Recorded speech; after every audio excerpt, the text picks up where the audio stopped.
Good morning. I hope you guys are doing good.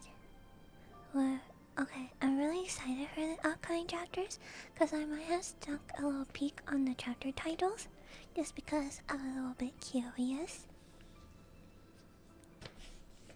And the next chapter is called Halloween. I love Halloween. I love like holiday episodes of like when people do like really long TV shows and they have like Valentine's episodes or Christmas ones or Halloween ones, and then after the Halloween one it's a chapter called Quidditch, so I'm excited for that. And then after that I don't know what it is, but we will be there. We will get there today. The tail is very big. Yes, it's very big and cool. Peeking ahead, I was just looking at the chapter titles because I wasn't sure how much I'd have to read because it feels like a lot, but it's okay.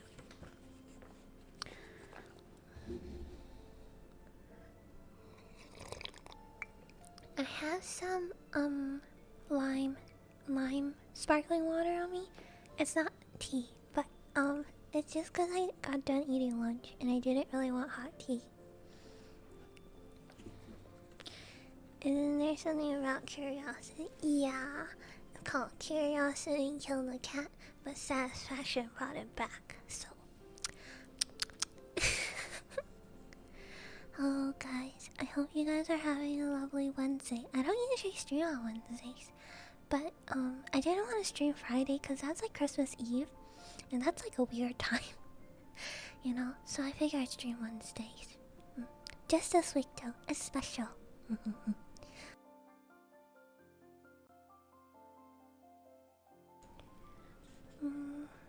The book got dusty. We'll see how far we get, but I hope we get to the Christmas episode. If it kills your cat and your fish mermaid, then I guess it was. Yeah, exactly. No cat here. Ugh. The spine of my book is suffering. Do you guys do the thing where you like? I don't know.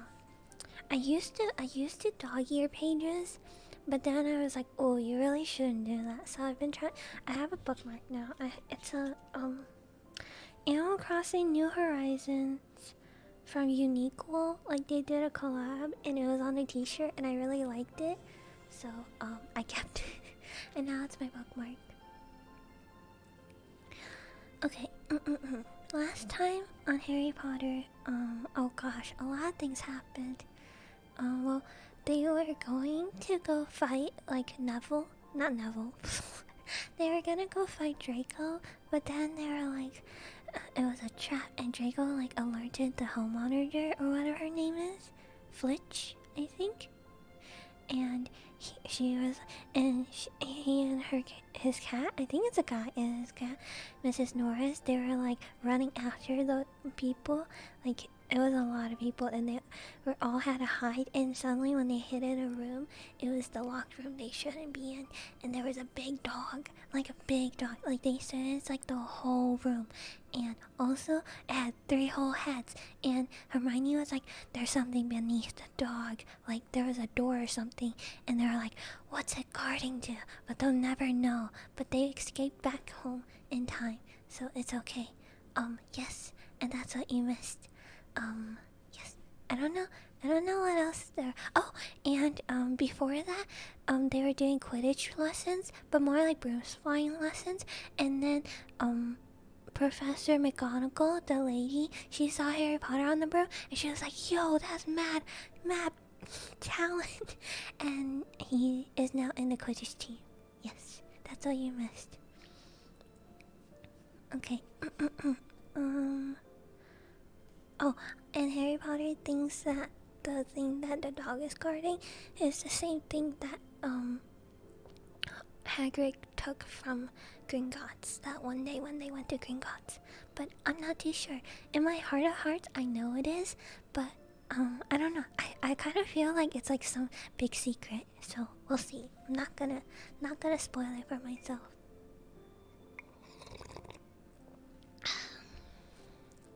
Okay. Chapter 10, Halloween. Malfoy wouldn't believe his eyes when he saw that Harry Potter and Ron were still at Hogwarts the next day, looking tired but perfectly cheerful.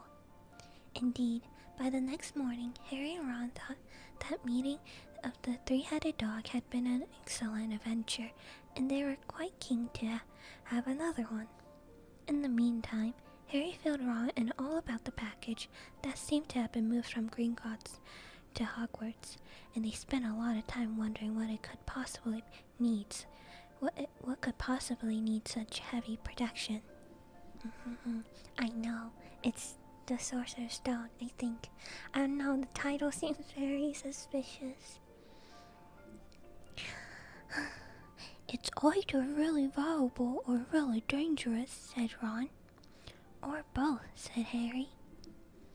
But as all they knew for sure about the mysterious package was that it was about 2 inches long, and that they didn't have much of a chance of guessing what it does. Neither Neville nor Hermione showed the slightest interest in what laid underneath the dog and the trapdoor. All Neville cared about was that he never went near the dog ever again. Hermione was now refusing to speak to Ron and Harry, and she was in such a bossy know-it-all that they saw this as an added bonus. Oh my, someone message immediately deleted. Dang, too early for that kind of stuff. Yesterday, we got like weird people in chat. Like, it was like a spam bot, and they were like, this highly recommended, like, I don't know. I think it was like a very lewd website, and I was like, dang, I don't know about that. Anyways,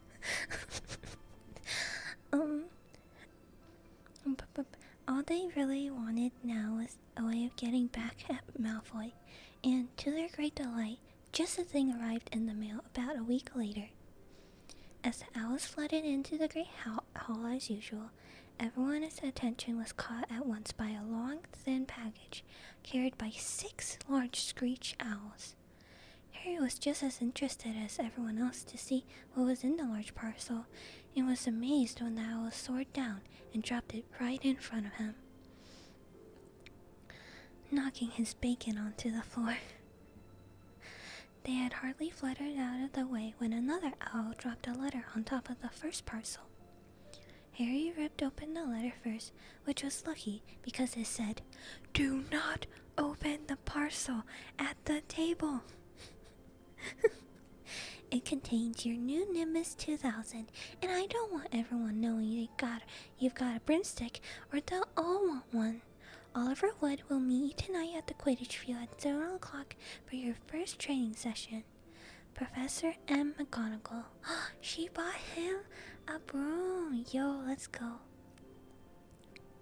Harry had difficulty hiding his glee as he handed the note to Ron to read. A Nimbus 2000? Ron moaned enviously. I've never even touched one. They left the hall quickly and wanting to unwrap the broomstick in private before their first class. But halfway across the entrance hall, they found the way upstairs barred by Crab and Goyle. I was forewarned yesterday that it's not Crabby and Goyle, so I will now be saying Crab and Goyle. Malfoy seized the package from Harry and felt it. That's a broomstick, he said, throwing it back to Harry with a mixture of jealousy and spite on his face. Oh, you'll be in for it this time, Potter. First years aren't allowed them. Ron couldn't resist it. That's not any broomstick, he said. It's a Nimbus 2000. What did you say you got at home, Malfoy? Comet 260? Ron grinned at Harry. Comets look flashy, but they're not in the same league as the Nimbus. What would you know about it, Weasley? You could afford half the handle. Malfoy snapped back. I suppose you and your brother have to save up twig by twig. Before Ron could answer, Professor Flitwick appeared at Malfoy's elbow. No arguing, not arguing, I hope, boys, he squeaked. Potter has been sent a broomstick, Professor, said Malfoy quickly. Yes, that's right, said Professor Flitwick, beaming at Harry. Professor McGonagall told me all about the special circumstances, Potter. And what model is it? A Nimbus 2000, sir, said Harry, fighting not to laugh at the look of horror on Malfoy's face. And it's really thanks to Malfoy here that I've got it, he added. She, let's go. Can you say bye? Have a good night, Lich. Oh my god, nice. I've been waiting the whole book for him to get a win, so I'm happy. Harry and Ron headed upstairs, smothering their laughter at Malfoy's obvious rage and confusion. Well, it's true, chortled as they reached the top of the marble staircase. If he hadn't stolen Neville's Rememberall, I wouldn't have been on the team. So I suppose you think that this is a reward for breaking the rules? Came an angry voice from just behind them. Hermione was stomping up the stairs, looking disapprovingly at the package in Harry's hand. I thought you weren't speaking to us, said Harry. Yes, don't stop now, said Ron. It's doing us so much good. Hermione marched away with her nose in the air. Honestly, from my context of Hermione in the movies, from what I've seen, of social media and the internet, I didn't know she was that bad. I thought the boys liked her and it was a love story. I don't know, in my head I'm like, oh my god, they're gonna fight over her. But I guess not. I guess she's kind of rude, huh? Harry had a lot of trouble keeping his mind on his lessons that day. He kept wandering up to the dormitory where his new broomstick was lying under his bed, or straying off to the Quidditch field where he'd be learning to play that night. He bolted his dinner that evening without noticing what he was eating, and then rushed upstairs with Ron to unwrap the Nimbus 2000 at last. Wow, Ron sighed as the broomstick rolled onto Harry's bedspread. Even Harry, who knew nothing about the different brooms, thought it looked wonderful. Sleek and shiny, with mahogany handles and a long tail of neat, straight twigs, the Nimbus 2000 written in gold near the top. As 7 o'clock drew nearer, Harry left the castle and set off in the dusk towards the Quidditch field. He'd never been inside the stadium before. Hundreds of seats were raised in stands around the field so that the spectators were high enough to see what was going on. Oh, I never questioned that. Yeah, cause most of the game is in the air, isn't it? Wow, that's so cool. Okay, sorry. I keep commenting. Where was I? Okay. At either ends of the field were 3 gold balls with hoops at the end. They reminded Harry of the little plastic sticks Muggle children blew bubbles through, except that they were 50 feet high. Too eager to fly again to wait for wood, Harry mounted his broomstick, kicked off from the ground. What a feeling! He swooped in and out of the goalpost, and then sped up and down the field. The Nimbus 2000 turned wherever he wanted at his slightest touch. Hey, Potter, come down! Oliver Wood had arrived. He was carrying a large wooden crate under his arm. Harry landed next to him. Very nice, said Wood, his eyes glinting. I see what McGonagall meant. You really are a natural. Well, I'm just gonna teach you the rules this evening, and then you'll be joining team practice 3 times a week. He opened the crate. Inside were 4 different size balls. Right, said Wood. No, Quidditch is easy enough to understand, even if it's not too easy to play. There are 7 players on each side, 3 of them called chasers. 3 chasers, Harry repeated as Wood took a bright red ball about the size of a soccer ball. The ball is called the quaffle. Wait, is it called a quaffle? I thought it was called I don't know. I just remember it not being called a quaffle. Man, I have a lot of assumptions about Harry Potter based off like Tumblr gifs, and I do not know.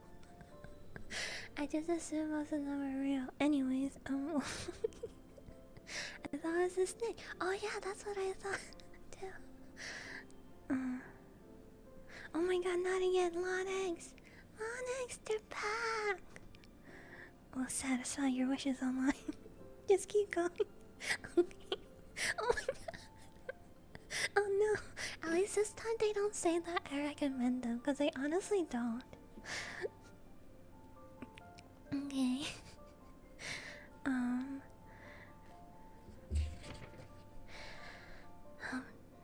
This ball is called the quaffle, said Wood. The chasers throw the quaffle to each other and try to get it through one of the hoops to score a goal. 10 points every time the quaffle goes through one of the hoops. Follow me?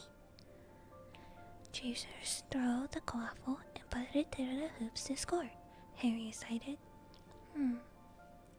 So, that's sort of like basketball on a broomstick with six hoops, isn't it? What's basketball? Said Wood curiously. Oh, never mind, said Harry quickly. Now there's another player on each side who carries the keeper. I'm keeper for Gryffindor, so I have to fly around our hoops and stop the other team from scoring. 3 chasers, 1 keeper, said Harry, who was determined to remember it all. And they play with the quaffle. Okay, got that. So what are they for? He pointed to the 3 balls left inside the box. Here, I'll show you now. Take this. He handed Harry a small club, a bit like a short baseball bat.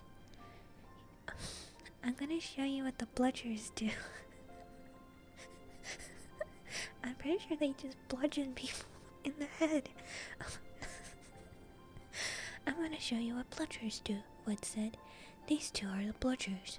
He showed Harry 2 identical balls, jet black and slightly smaller than the red quaffle. Harry noticed that they seemed to be straining to escape the straps holding them inside the box.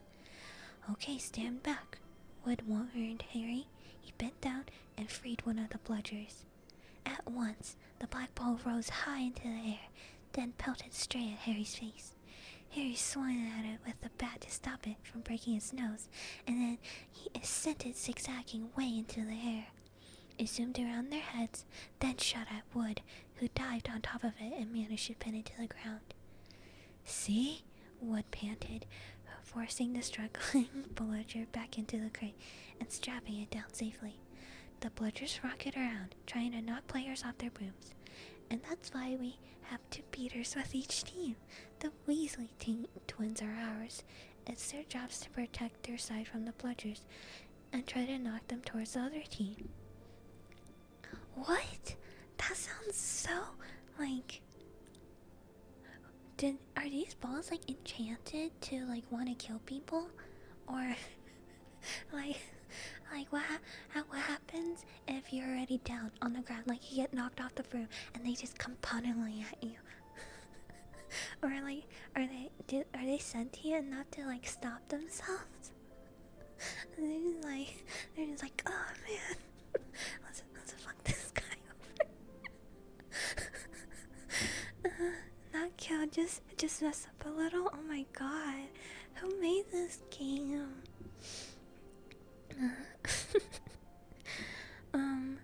Okay. 3 chasers try and score with the quaffle. The keeper guards the goalpost, and the beaters beat the bludgers away from their team. Harry reeled off. Very good, said Wood. Have the bludgers ever killed anyone? That's what I'm wondering, Harry said, hoping that he sounded offhanded. Never at Hogwarts. I mean, we've had a couple of broken jaws, but nothing worse than that. Now the last member of the team is the Seeker. That's you. Oh, and you don't have to worry about the quaffle or the bludgers. Unless they crack my head open. Don't worry. The Weasleys are more than a match for the bludgers. I mean, they're like a pair of human bludgers themselves. Wood reached into the crate and took out the 4th and last ball. Compared to the quaffle and the bludger, it was tiny, about the size of a large walnut. It was bright gold and had little fluttery silver wings. "This," said Wood, "is the golden snitch, and is the most important bolt of the lot." He said the title. Roll credits. I'm such an idiot. Anyways, it's very hard to catch because it's so fast and difficult to see. It's the seeker's job to catch it, and you've got to weave in and out of the chasers, beaters, bludgers, and quaffle to get it before the other team seekers. And because whichever seeker catches the snitch wins his team an extra 150 points, so they nearly always win. That's why seekers get fouled so much. A game of Quidditch only ends when the snitch is caught, so it can go on for ages. I think the record is 3 months, and they had to keep bringing in substitutes so the players could get some sleep. Wait, it only ends when the snitch is caught? Why? Why not make it a time limit? Sounds like ice hockey brawl. What the heck is ice hockey brawl? Oh my god. They should change the rules. Well, that's it. Any questions? Harry shook his head. He understood what he had to do alright. It was doing it that was going to be the problem. We won't practice with the snitch yet, said Wood, carefully shutting it back inside the crate. It's too dark and we might lose it, so let's try out with a few of these. Harry pulled a bag of ordinary golf balls out of his pocket, and a few minutes later, he and Harry were up in the air, Wood throwing the golf balls as hard as he could in every direction for Harry to catch. Harry didn't miss a single one, and Wood was delighted. After half an hour, night had really fallen, and they couldn't carry on. "Oh, that Quidditch Cup will have our name on it this year," said Wood happily as they trudged back to the castle. "I wouldn't be surprised if you turned out better than Charlie Weasley, and he could play for England if he hadn't gone chasing dragons." Wow. Quidditch just makes more sense. I'd like to watch Quidditch matches now. I don't know, it seems kind of funny. It's when hockey players decide to punch each other. I don't think that's part of the rules. I don't think punching is usually part of the rules. Oh yeah, Sumi, I'm doing good. We're on chapter 10 of Harry Potter right now. But perhaps it was because he was now so busy with the Quidditch practice 3 evenings a week on top of all his homework. But Harry could barely believe it when he realized that he'd already been at Hogwarts for 2 months. The castle felt more like home than Privet Drive ever did. His lessons, too, were becoming more and more interesting now that they had mastered the basics. On Halloween morning, they worked to the delicious smell of baking pumpkin wafting through the corridors. Even better, Professor Flitwick announced in chimes that he thought they were ready to start making objects fly, something that they had all been dying to try since they'd seen him make Neville's toad soup across the classroom. Professor Flitwick put the class into pairs to practice. Harry's partner was Seamus Finnegan, which was a relief because Neville had been trying to catch his eyes. Ron, however, was to be working with Hermione Granger. It was hard to tell whether Ron or Hermione was angrier about this. She hadn't spoken to either of them since the day Harry's broomstick had arrived. "Now, don't forget to be nice wrist movement. We've been practicing," squeaked Professor Flitwick, perched on top of his pile of books as usual. "Swish and flick. Remember, swish and flick. And saying the magic words properly is very important too. Never forget Wizard Bravio, who said S instead of F, who said S instead of F, and found himself on the floor with the buffalo on his chest." It was very difficult. Harry and Seamus swished and flicked, but the feather they were supposed to be sending skyward just laid on the desk. Seamus got so impatient that he prodded it with his wand and set fire to it, which Harry had to put out with his hat. Ron at the next table wasn't having much more luck either. "Wingardium Leviosa!" he shouted, waving his long arms like a windmill. "You're saying it wrong," Harry heard Hermione snap. "It's Wingardium Leviosa. Make the car nice and long." "You do it then if you're so clever," Ron snarled. Hermione rolled up the sleeves of her gown, flicked her wand, flicked her wand, and said, "Wingardium Leviosa." I don't know. I'm just trying my best. Oh my god, they're back. Online strips without closing. Yo, I'm interested.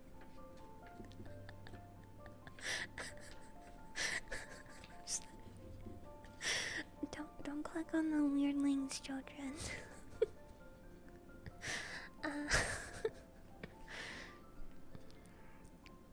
It's like different people too. Isn't that weird? Like they all have different usernames. Their feather rose off the desk, hovered about 4 feet above their heads. "Oh, well done!" cried Professor Flitwick, clapping. "Everyone, see here, Miss Granger's done it." Ron was in a very bad mood by the end of the class. "It's no wonder no one can stand her," he said to Harry as they were pushing their way through the crowded corridor. "She's a nightmare, honestly." Someone knocked into Harry as they hurried past him. It was Hermione. Harry caught a glimpse of her face and was startled to see that she was in tears. "I think she hurt you." "So?" said Ron, but he looked a bit uncomfortable. "She might have noticed she's got no friends." Hermione didn't turn up for the next class and wasn't seen all afternoon. On their way down to the Great Hall for the Halloween feast, Harry and Ron overheard Parvati Patel tell her friends Lavender that Hermione was crying in the girls' bathroom and wanted to be left alone. Ron looked still more awkward at this, but a moment later they entered the Great Hall where the Halloween decorations put Hermione out of their minds. 1,000 live bats fluttered from the wall and the ceilings, while 1,000 more flew over the tables in low black clouds, making the candles and the pumpkins stutter. "Why live bats?" "Ron's kinda mean." "Yeah, it seems like she's just trying to belong. It's not her fault." "Why the live bats?" The feast appeared suddenly on golden plates, as it did on the start of the term banquet. Harry was helping himself to a baked potato when Professor Quirrell came sprinting into the hall, his turban askew and terror on his face. Everyone stared as he reached Professor Dumbledore's chest, slumped against the table, and gasped, "Troll in the dungeon! Thought you know!" He then sank to the floor in a dead faint. There was an uproar. It took several people's purple firecrackers exploding from the end of Dumbledore's wand to bring silence. Prefects, he rumbled. "Lead your houses back to the dormitories immediately." Percy was in his element. "Follow me, stick together, first years. No need to fear the trial if you follow my orders. Stay close behind me now. Make way, first years coming through. Excuse me, I'm a prefect." "How could a troll get in?" Harry asked as they climbed up the stairs. "Don't ask me. They're supposed to be really stupid," said Ron. "Maybe Peeves let it in for a Halloween joke." They passed different groups of people hurrying in different directions. As they jostled their way through the crowd of confused Hufflepuffs, Harry suddenly grasped Ron's arm. "I just thought... Hermione!" What about her? She doesn't know about the troll. Ron bit his lips. Oh, alright, he said, but Percy'd better not see us. Ducking down, they joined the Hufflepuffs going the other way, slipped down the deserted side corridors, and hurried off towards the girls' bathroom. They had just turned the corner when they heard quick footsteps behind them. Percy! Hissed Ron, pulling Harry behind a rather large stone griffin. Peering around it, however, they saw not Percy, but Snape, and he was crossing the whole corridor and disappeared from view. What is he doing? Harry whispered.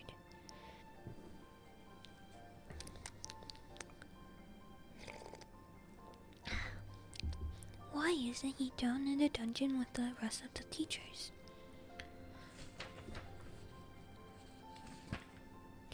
Quietly as possible, they crept along the long corridor up to Snape's fading footsteps. He's headed to the 3rd floor, Harry said, but Ron held up his hand. Can you smell something? Harry sniffed, and a foul stench reached his nostrils, a mixture of old sock and the kind of public toilet no one seems to clean. Then they heard it, a grunting, and the shuffling of footfalls of giant feet. Ron pointed at the end of the passage to the left. Something huge was moving towards them. Fee, fi, fo, fum, roar. That's me stomping. Okay, I tried.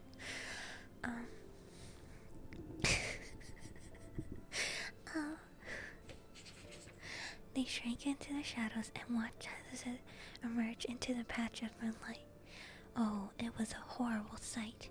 12 feet tall, its skin a dull granite gray, and its great lumpy body like a boulder with its small bald head perched on top like a coconut. It had short legs, thick as tree trunks, with flat, horny feet. Hey yo, what the feet do?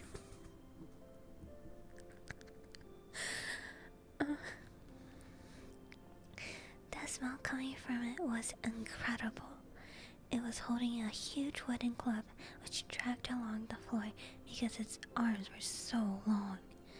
The troll stopped next to the doorway and peered inside. It waggled its long ears, making up its tiny mind, and then slouched slowly into the room. The key's in the lock, Harry muttered. We could lock it in. Good idea, said Ron nervously. They edged towards the open door, mouths dry, praying the troll wasn't about to come out of it. With one great leap, Harry managed to grab the key, slam the door, and lock it. Yes! Flushed with their victory, they started to run back to the passage. But as they reached the corner, they heard something that made their hearts stop. A high, petrified scream, and it was coming from the chamber that they just chained up. Oh no, said Ron, pale as the bloody Baron. It's the girls' bathroom, Harry gasped. Hermione, they said together. It was the last thing they wanted to do, but what choice did they have? Wheeling around, they sprinted back to the door, turned the key, fumbling in their panic. Harry pulled the door open and ran inside. Hermione Granger was fainting against the wall opposite, looking as if she was about to faint. The troll was advancing on her, knocking the sink off the walls as it went. I'll confuse it, Harry said desperately to Ron, and seizing a tap, he threw it as hard as he could against the wall. The troll stopped a few feet from Hermione. It lumbered around, blinking stupidly to see what had made that noise. Its mean little eyes saw Harry. Oh, it hesitated, but then made for him instead, lifting its club as it went. Oi, P-boy! Yelled Ron from the other side of the chamber. He threw a metal pipe at it. I'll The troll didn't seem to notice the pipe hitting its shoulder, but it heard the yell and paused again, turning an ugly snout against Ron instead, giving her... Sorry. Dusty book. Its ugly snout at Ron instead, giving Harry enough time to run. Come on, run! Harry yelled at Hermione, trying to pull her towards the door, but she wouldn't move. She was still flat against the wall, her mouth open with terror. The shouting and the echo seemed to be driving the troll berserk. It roared again and started towards Ron, who was the nearest and had no way to escape. Oh shit. I wonder... Okay, I'm gonna say this, I don't know, right? But I have an inkling that Snape said the troll here, you know? Like, why'd he book it? Huh? It's cause he's Voldemort with a wig on. I know it. I'm the biggest Potterhead you'll ever meet, and you have to believe me.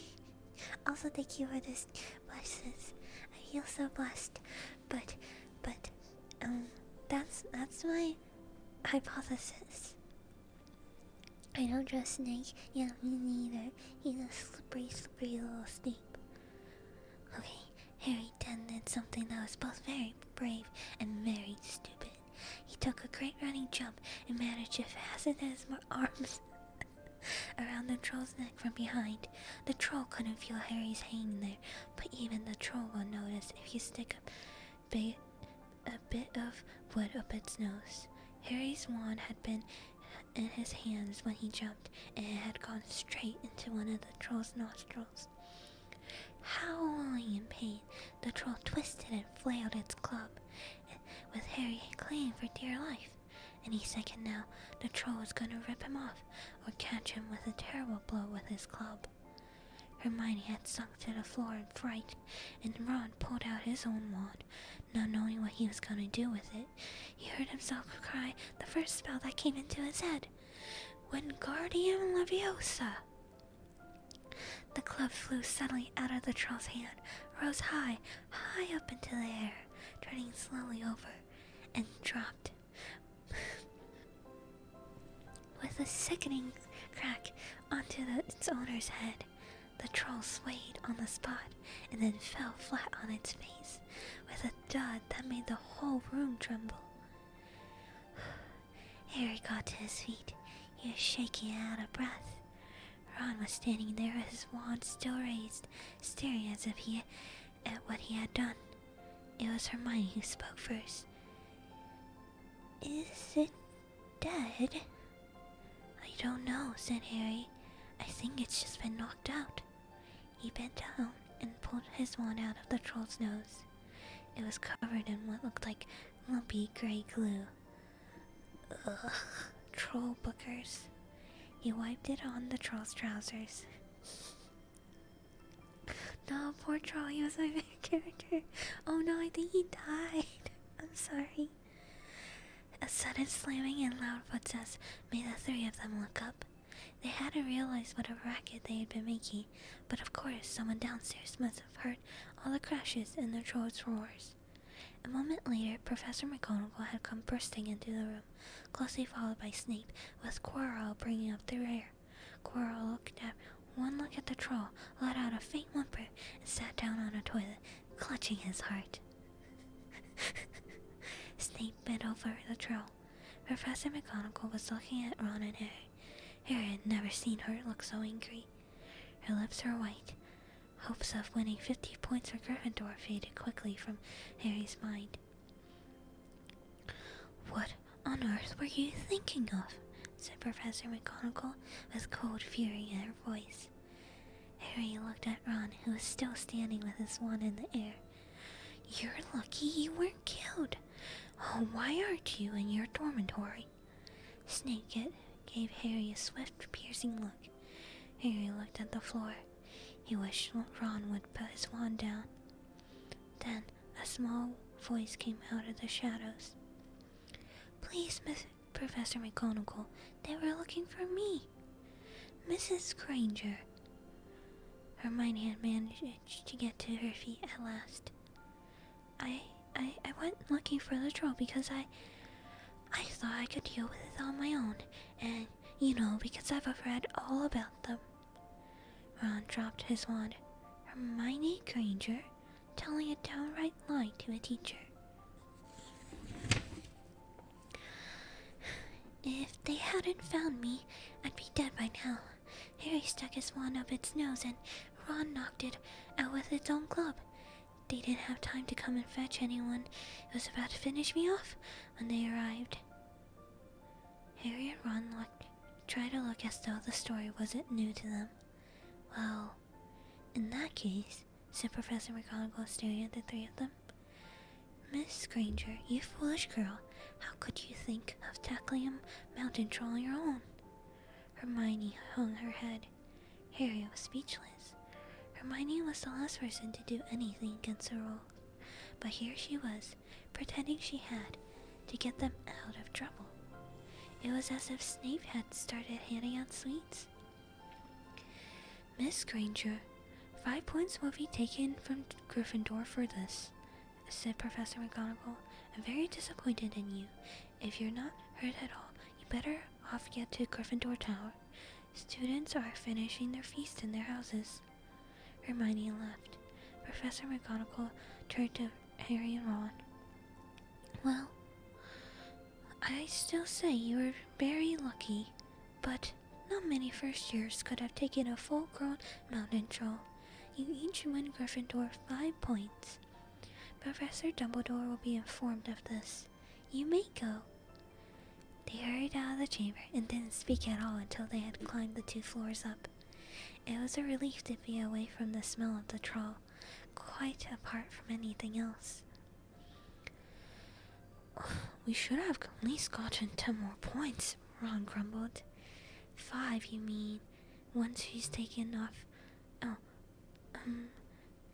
We should have at least gotten more than 5 points, more than 10 points, Ron grumbled. 5, you mean, when she's taken off Hermione's. Good of her to get us out of trouble like that, Ron admitted. Mind you, we did save her. She might have not needed saving if we hadn't locked the thing in with her, Harry reminded him. They reached the portrait of the fat lady. Big snout, they said, and entered. The common room was packed and noisy. Everyone was eating the food that had been sent up. Hermione, however, stood alone by the door waiting for them. There was a very embarrassed pause. Then, none of them looking at each other, they all said thanks and hurried off to get plates. But from that moment on, Hermione Granger became part of their friend. There were some things you can't share without ending up liking each other, and knocking out a 12-foot mountain troll is one of them. Let's go to the games all together. Heck yeah. Heck yeah. Oh, that was the end. That was the end of the book. The end. Wow. No, just kidding. That was the end of chapter 10. But oh my god, that's the iconic trio. That's what I've been waiting for. I say iconic as if I know any of their relationship dynamics. Do they all kiss, or is it like a Twilight situation where like who's a werewolf? I feel like Ron might be a werewolf. Oh, isn't like the kid who plays Harry Potter? Isn't he like also the guy who played like Edward Cullen in Twilight? How fitting. I have no idea what this what this book's about, but yeah, they did it. When do they have vampire babies? No spoilers. No, it's a different guy. Is it a different guy? Oh wow, I did not know. Who do you ship so far? Honestly, none of them. In my head, they're like really, really young. Daniel Radcliffe was not in Twilight. Oh, right. Okay. I was thinking of what's his name? Robert Pattinson. I think he is in Harry Potter. I don't think he's like a big boy in there. A A main character, I mean? Edward Guy is Batman now. Man, there's so many. This is the HCU, the Harry Potter Cosmic Universe. I don't know. What is CU? Cinematic. Oh, this is the Harry Potter Cinematic Universe. HPCU. Side roles. He plays a character in a later book. Oh, Twilight Guy's in Harry Potter, but not in this one. Man, not in this one. Why am I reading this book for?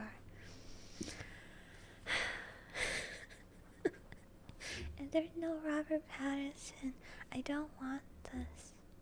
I don't want it. Harry Potter's sumo. Yeah, it's mine. They're all interconnected. Oh my god. What the fuck? Yo, hey yo. That one literally says the J word. I don't even think I can say the J word. Hey yo. Hey yo.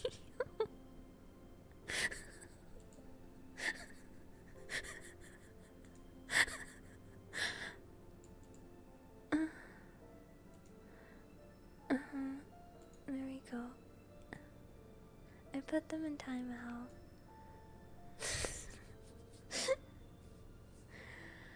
Hey yo, that's mad sus. Jerky? You can't say jerky.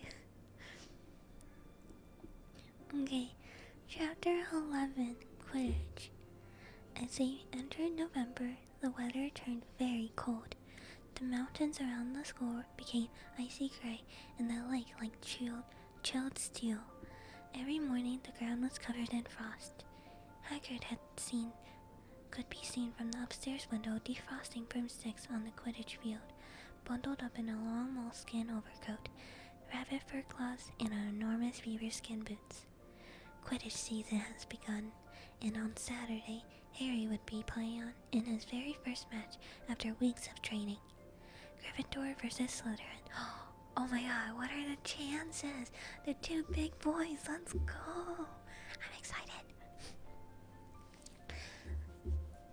At first I was like, why don't they like play against like people outside of their school? Like, you know how like schools do it, they play against like other schools.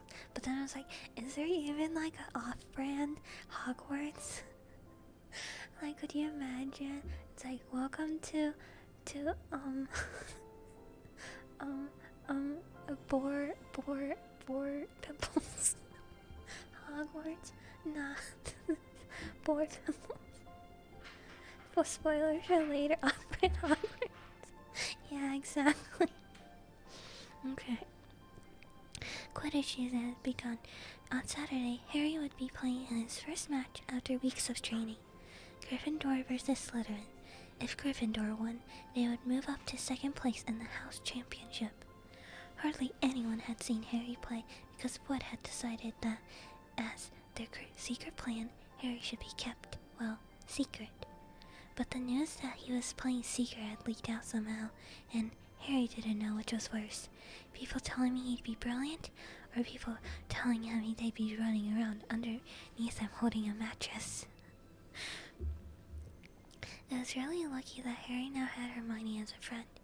He didn't know how he'd gotten through all his homework without her, what with all the last-minute Quidditch practice Wood was making them do. She had let him Quidditch through the ages, which turned out to be a very interesting read. Harry learned that there were 700 ways of committing a Quidditch foul, and that all of them had happened during the World Cup match in 1473. That seniors were usually the smallest and fastest, and that the most serious Quidditch accidents seemed to happen to them. Oh, he about to get concussed. And that, although people rarely died from playing Quidditch, referees have been known to vanish and turn up months later in the Sahara Desert. Huh? Wait, like if it was a bad call, like the wizards at the stadiums would be like, boo, that was a bad call, and they'd like banish them to the Sahara Desert? Is that what that's implying? What? You can't do that. I guess they won't really know. I mean, if it's a crowded stadium, how would they know who casted the spells? Holy. Can you imagine? We should do that. Like, with current sports. I think that's an application. Oh, heck yeah.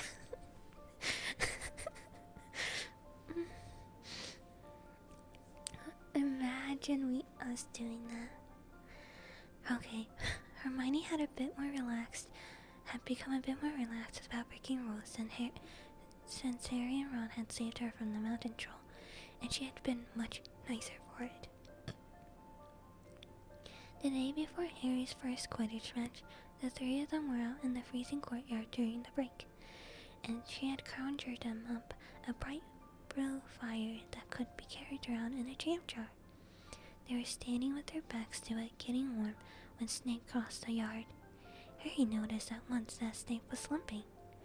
Harry, Ron, and Hermione moved closer together to block the fire from view, and they made sure they were sure wouldn't be allowed. Unfortunately, something about their guilty faces caught Snape's eyes. He limped over.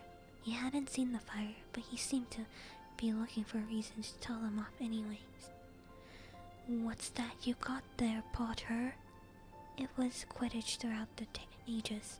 Harry showed him. "Library books are not to be taken outside of the school," said Snape. "Give it back to me. 5 points from Gryffindor." Oh my god! What the heck? They can't do that. They can't.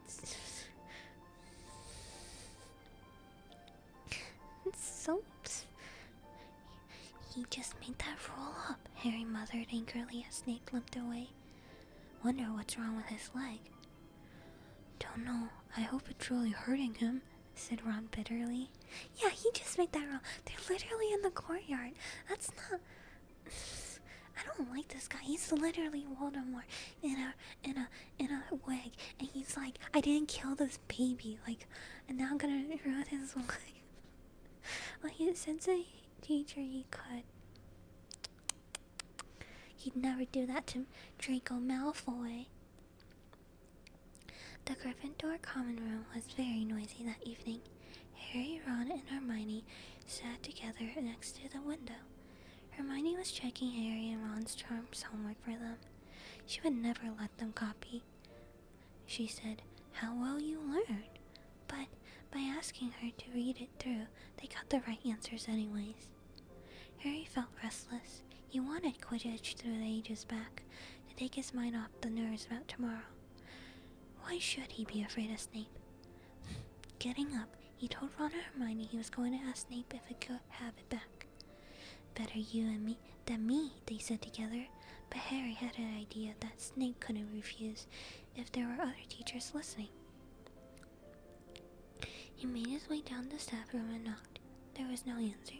He knocked it again. Nothing. Perhaps Snape had left a book inside? It was worth a try. He pushed the door ajar and peered inside. A horrific scene met his eyes. Favoritism in a school? A magic school? Never. Yeah, I guess you're right. Snape and Fletch were inside, alone. Snape was holding his robes above his knees. One of his legs were bloody and mangled. Fletch was handing Snape bandages. "Blasted thing," Snape was saying. "Are you supposed to keep your eyes on all three heads at once?" The frickin' man, he's trying to steal the thing from the headed dog. I called it, I knew it. Anyways, I knew it. Harry tried to shut the door quickly, but... Potter! Snape's head was twisted with fury as he dropped his robes quickly to hide his leg. Harry gulped. "I was just wondering if I could get my book back?" "Get out! Out!" Harry left before Snape could take any more points from Gryffindor. He sprinted back upstairs. "Did you get it?" Ron asked Harry as he joined them. What's the matter?" In a low whisper, Harry told them what he'd seen. "You know what this means?" he finished breathlessly. "He tried to get past that three-headed dog at Halloween. That's where he was going when he saw me, and he was after what it's guarding. And I bet my broomstick he let the troll in to make a diversion." That's what I'm saying! That's what I've been saying. Let's go. Harry's eyes were wide. "No, he wouldn't," she said. "I know he's not very nice, but he wouldn't try and steal something from Dumbledore was keeping safe." "Honestly, Hermione, you think all the teachers are saints or something," snapped Ron. "I'm with Harry. I wouldn't put anything past Snape. But what's he after? What's the dog guarding?" Harry went to bed that night with his head buzzing with the same question. Neville was snoring loudly, but Harry couldn't sleep. He tried to empty his mind. He needed sleep. I mean, he had to. He had his first Quidditch match in a few hours. But the expression on Snape's face when Harry had seen his leg wasn't easy to forget. "Da da da! Da da da! It's Voldemort with a wig!" They were like, Snape has black hair. Voldemort doesn't have hair. Oh my god, I'm literally about to... Should I add them as a moderator? Would that be too crazy? Yeah, that would. I'm not gonna do it. But like sheesh. But sheesh. Gee my butts.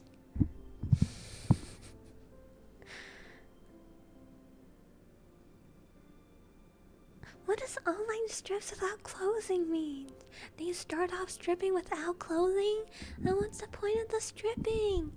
Isn't it supposed to be the tease of the fight of the clothing removal? It's not possible to ban them because they're different accounts each time. I think like all their channels are different. I don't know.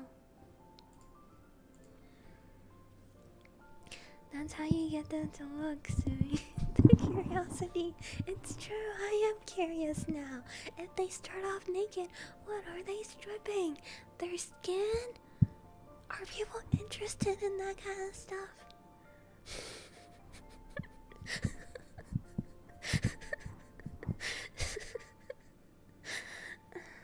They strip them. Oh, is it like a healing cleanse? Oh my god, Mango is showing me her butthole. Mango, please have some respect for yourself. You can lay here, you can purr as long as you want, but please do not put your butt in my face while I'm trying to read Harry Potter. Stripping scared me scared. Reverse stripping. They put my clothes on. They're like, ooh, you like that? You like how bundled up and cozy I look? Skelly boy. Oh gosh.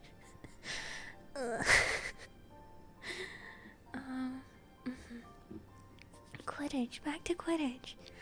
The next morning dawned very bright and cold. Oh gosh, Mango is... Oh my god, were you tracking? Oh my god, Mango was me for a second. Wait, Mango, do it again. Oh, it didn't work. It was Mango for a second. When my face was like all the way over here. Okay. Anyways. The next morning dawned very bright and cold. The great hall was full of delicious smelling of fried sausages and cheerful chatter of everyone looking forward to a good Quidditch match. "You've got to eat some breakfast." "I don't want anything. Just a bit of toast," wheedled Hermione. "I'm not hungry." Harry felt horrible. In an hour's time, he would be walking onto the field. "Harry, you need your strength," said Seamus Finnegan. "Seekers are always the ones who get clobbered by the other team." Thanks, Seamus, said Harry, watching Seamus pile ketchup onto his sausages. By 11 o'clock, the whole school seemed to be out in the stands around the Quidditch pitch. Many students had binoculars, and the seats might be raised high in the air, but it was still difficult to see what was going on sometimes. Ron and Hermione joined Neville, Seamus, and the Dean of the West Ham fan up in the top row. As a surprise for Harry, they had painted a large banner on one of the sheets Scabbers had ruined. Scabbers is Ron's rat, I think.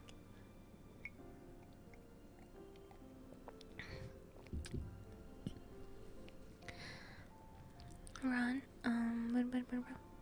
where was I? It said Harry Potter for president, and Dean, who was good at drawing, had done a large Gryffindor lion underneath. Then Hermione had performed a tricky little charm so that the paint flashed different colors. Meanwhile, in the locker room, Harry and the rest of the team were changing into their scarlet Quidditch robes. Slytherin would be playing in green. Wood cleared his throat for silence. "Okay, men," he said. "And women," said Tracer Angelina Johnson. "And women," Wood agreed. "This is it." "A big one," said Fred Weasley.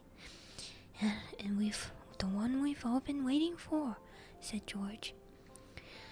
"We all know Oliver's speech by heart," Fred told Harry. We were on the team last year." "Shut up, you two," said Wood. "This is the best team Gryffindor's had in years. We're going to win. I know it." He glared at them as if to say, "Or else." "Alright, it's time. Good luck, all of you." Harry followed Fred and George out of the locker room, and hoping his knees weren't gonna give in, walked onto the field to loud cheers. Madam Hooch was refereeing. She stood in the middle of the field waiting for the two teams, her broom in her hand. "Now I want a fair game from both of you," she said once they were all gathered around her. Harry noticed that she seemed to be particularly speaking to the Slytherin captain, Marcus Flint, a 6th year. Harry thought Flint looked as if he had some troll blood in him. Out of the corner of his eyes, he saw the fluttering banner high above, flashing "Potter for President" over the crowd. His heart skipped. He felt braver. "Mount your brooms, please," Harry clamored on his Nimbus 2000. Madam Hooch gave a loud blast on her silver whistle. 15 brooms rose up, high into the air, and they were off. "And the quaffle was taken immediately by Angelina Johnson of Gryffindor. What an excellent chaser that girl is, and a rather attractive Jordan!" "Sorry, Professor." The Weasley's twins' friend, Lee Jordan, was doing the commentary for the match and watching closely watched by Professor McGonagall, and rather attractive. I can't be saying that.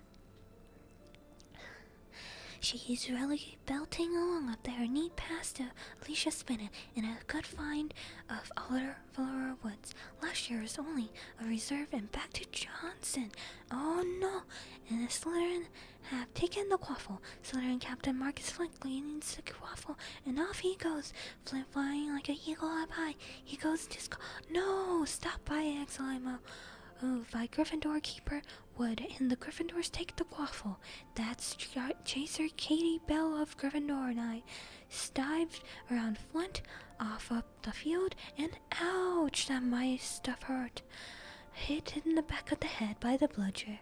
Quaffle taken by the Slytherins, and that's Andrew and Pusey speeding off towards the goalpost, but he's blocked by a second bludger, sent his way by Fred or George Weasley, can't tell which. Nice play by the Gryffindor beater anyway. And Johnson's back in possession with the quaffle. A clear field ahead, and out she goes. Oh, she's really flying. A dodge, and a speeding plunger, and the goal pulls her head. Come on now, Angelina. Keeper Pletch dies, misses. Gryffindor scores.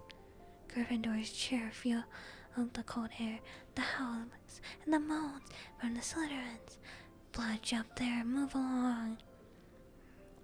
Bludge up there, move along. Hagrid! Ron and Hermione squeezed together to give Hagrid enough space to join them. Been watching from me hood, said Hagrid, patting a large pair of binoculars around his neck. But it ain't the same as being in the crowd. No sign of the snitch yet, eh? Nope, said Ron. Harry hasn't had much to do yet. Ah, keep out of trouble. Though that's something, said Hagrid, raising his binoculars and peering skyward as to suspect that was Harry. Way above them, Harry was gliding over the game, squinting for some sign of the snitch. This was part of his and Wood's game plan. Wait a minute. It's hidden? It's not just a ball that just goes? I don't know. It's like it's like you gotta find it. Man, this game sounds complicated.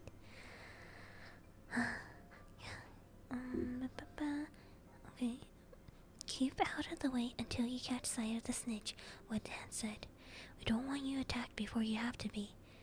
And then, when Angeline had scored, Harry had done a couple loops to let off his feelings. Now he was back to staring around for the snitch. Once he got sight of a flash of gold, it was just a reflection of one of the Weasleys' wristwatch, and once a bludger decided to come pelting his way, more like a cannonball than anything. But Harry dodged it, and Fred Weasley came chasing after it. All right there, Harry, he had time to yell, as he beat the bludger furiously towards Marcus Flint. Slytherin in possession, Lee Jordan was saying. Chaser Pusey ducks 2 bludgers, 2 Weasleys, and the chaser ball, and speeds towards the— Wait a minute, what's that? The snitch! The snitch is facing a silent golf ball with wings. It's gonna be hard to spot, and it's trying to actively get away. Why doesn't it, is it bounded to the court, though? It doesn't want to be caught, it doesn't. But I feel like I notice it. I'd notice a walnut in the air. A golden walnut. I feel like I noticed it. A murmur ran through the crowd as Adrian Pusey dropped the quaffle, too busy looking at his shoulder at the flash of gold that had passed his left ear. Harry saw it. In great excitement, he dived downwards towards the streak of gold. Slytherin seeker, Terrence Higgs had seen it too, and neck they hurled towards the snitch. All the chasers seemed to have forgotten what they were supposed to be doing as they hung in midair to watch. Harry was faster than Higgs, and he could see the little round ball, wings fluttering and darting up ahead. He put in an extra spurt of speed. Wham! A roar of rage echoed from Gryffindors below. Marcus Flint had blocked Harry on purpose, and Harry's broom swung off course, Harry holding on for dear life. Foul! Screamed Gryffindors. Madam Hooch spoke angrily at Flint, and then ordered a free shot at the goalpost for Gryffindor. But in all the confusion, of course, the golden snitch had disappeared from sight. Down the stands, Dean Thomas was yelling, "Send them off, red card. Send her off to Sahara Desert."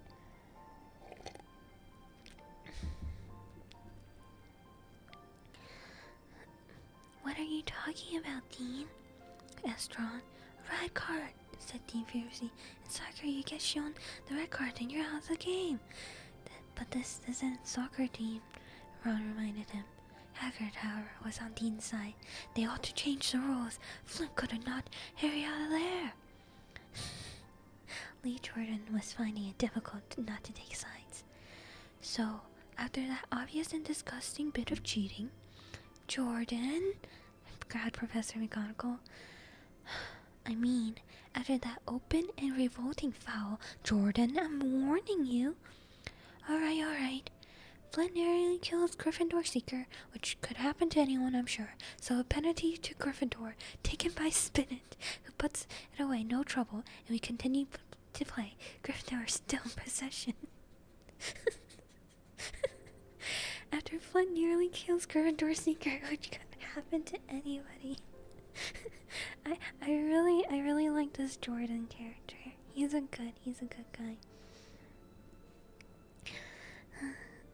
It was as Harry dodged another bludger, which went spinning dangerously past his head, that it happened. His broom gave a sudden, frightening lurch. For a split second, he thought he was going to fall. He gripped the broom tightly with both hands and knees, and then he never felt anything like that. It happened again. It was as though the broom was trying to buck him off. Someone had freaking put a spell on it or something. Oh my god, sorry. Harry tried to turn back towards the Gryffindor goalpost, but he had half a mind to ask Wood to call timeout. And then he realized that his broom was completely out of his control. He couldn't turn it. He couldn't direct it at all. It was zigzagging through the air, and every now and then it was violent, swishing movements that almost unseated him. Lee was still commenting. Slytherin in possession. Flint with the quaffle passes to Spinnet, passes Bell. Hit hard in the face by a bludger. Hope it broke his nose. Only joking. Slytherin scores. Oh no! Slytherin is retreating. No one seemed to have noticed that Harry's broom was behaving strangely. It was carrying him slowly higher, away from the game, jerking and twitching as it went. Don't know what Harry thinks he's doing, Hagrid mumbled. He stared in through his binoculars. If I had known better, I said he lost control of his broom, but he can't have. Suddenly, people were pointing up at Harry all over the stands. His broom had started to roll over and over, with him only just managing to hold on. Then the whole crowd gasped. Harry's broom had given a wild jerk, and Harry swung off of it. He was now dangling from it, holding on with only one hand. Did something happen to it when Flint blocked him? Seamus asked. Can't have, Hagrid said, his voice shaking. Can nothing interfere with a broomstick except powerful dark magic? No kid could do that to a Nimbus 2000. At these words, Hermione seized Hagrid's binoculars. Instead of looking at Harry, she stared frantically at the crowd. What are you doing? Moaned Ron, grey-faced. I knew it, Hermione snapped. Snape, look!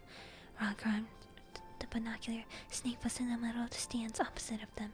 He had his eyes fixed on Harry and was muttering non-stop under his breath. He's doing something. He's jinxing the broom, said Hermione. Oh my god. Holy crap, Harry's gonna die. What should we do? Leave it to me. Before Ron could say another word, Hermione had disappeared. Ron turned the binoculars back to Harry. His broom was vibrating so hard, it was almost impossible for him to hang on much longer. The whole crowd was on its feet, watching, terrified as the Weasleys flew up to try and pull Harry safely onto one of their brooms. But it was no good. Every time they got near him, the broom would jump higher still. They dropped lower and circled beneath him, obviously hoping to catch him if he fell.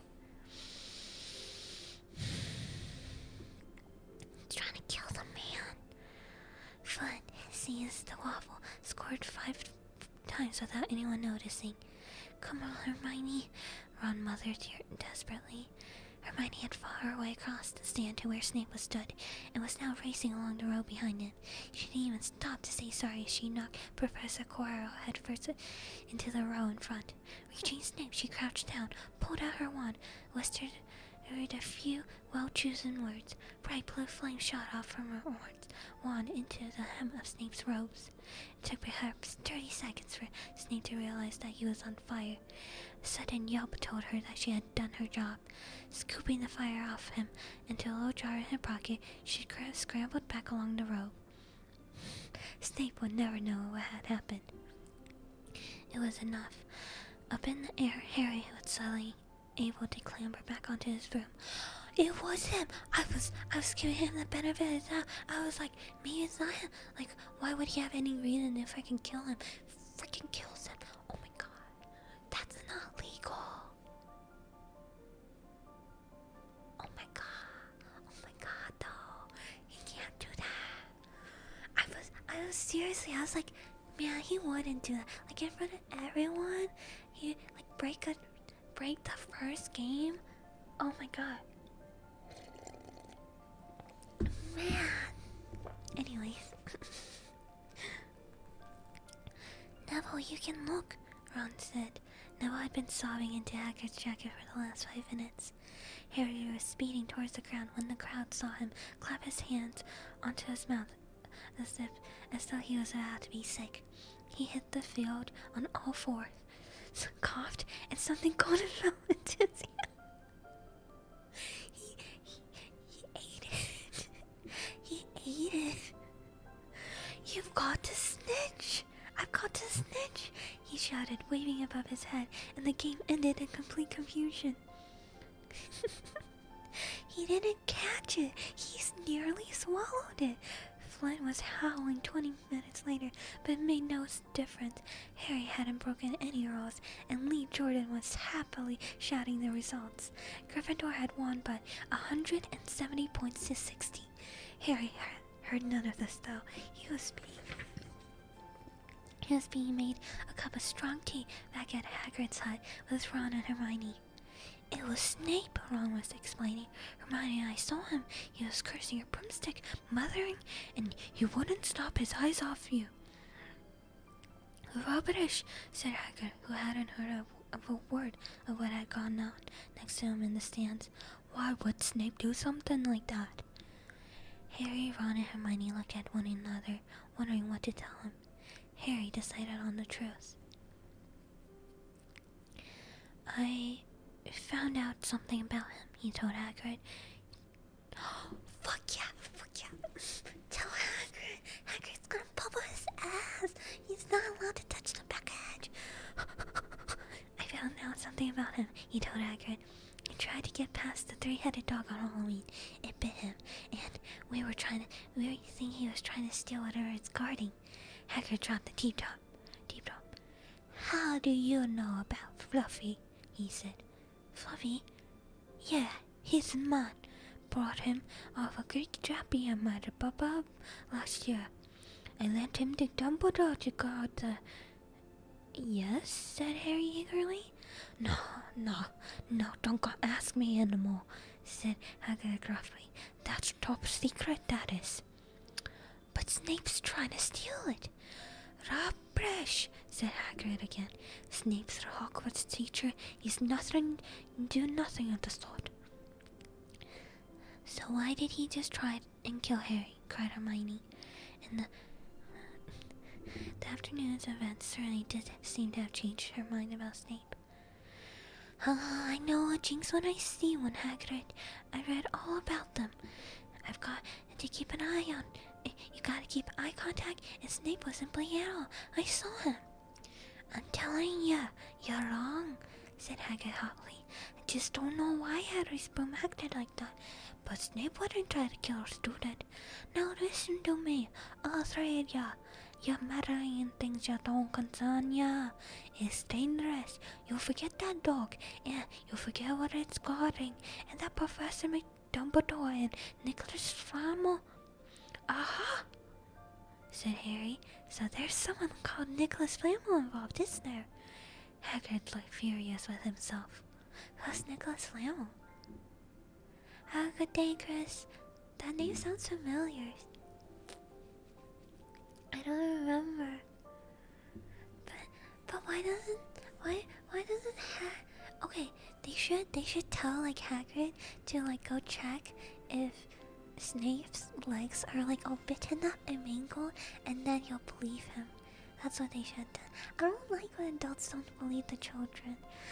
I don't know, just so close. Oh, that was weird. The sink went gurgly gurg. I think it happens when someone upstairs flushes. Anyways. Oh Oh my god, they could have just been like, they don't have cameras. They could have taken a picture or something. I don't know. Okay. Anyways, chapter 12. That was the end of chapter 11. I'm so amped up on nothing. I don't know. I have a bad feeling about this. It's a Christmas episode. It's a Christmas episode. Oh, you know what? Wait. I want to put on Christmas stuff. Christmas episode. Christmas episode. It's Christmas time for Christmas episode. Yeah. Jingle bell, Batman's mouth. 50 miles away. Hey, jingle bell, Batman's mouth. 50 miles away.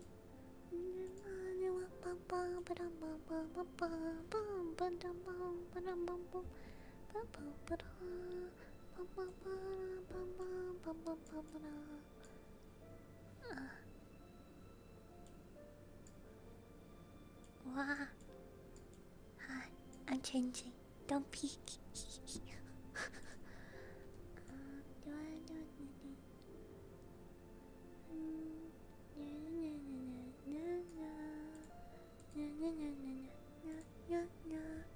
Don't peek. It's lewd. No, just kidding. I don't know why I said that.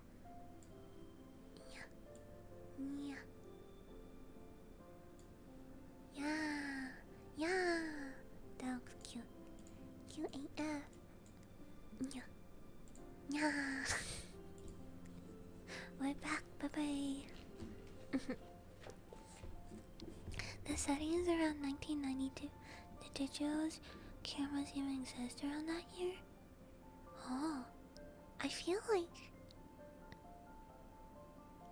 they could have had I don't know, like a Polaroid or something. I don't know. They could have figured it out. Wizards have like better tech. I feel like at this point they did have. Didn't they say like they just vanished their poop? If they can just like whippity doppity poop vanish their poop, then they can totally just take pictures. I don't know. They have magic photographs, okay? Like magic photographs. And you're telling me they don't have digital cameras? Huh? You really telling me that? Did I actually get the year? I don't know. I don't think so. In my head, it was set like in the olden days. Cause whenever I read Castle, I'm like, oh yes, old people. Okay. Chapter 12 is the Christmas chapter. Let me take a sip.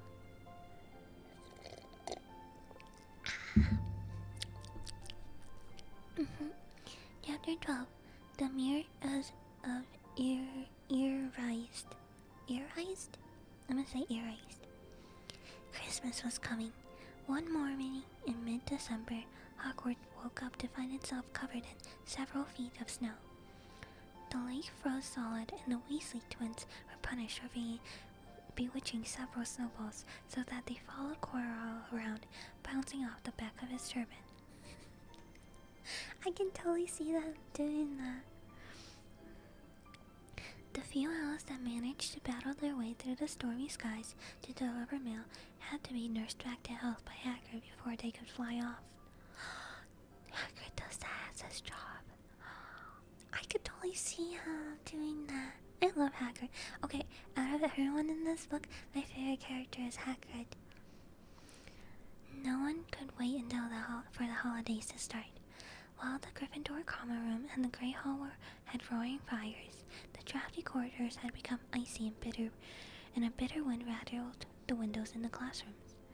Worst of all were Professor Snape's classes in the dungeons, where their breath rose in a mist before them, and they kept as close as possible to their hot cauldrons. "I do feel so sorry," said Draco Malfoy one potions class, "for all those people who have to stay at Hogwarts for Christmas because they're not wanted at home."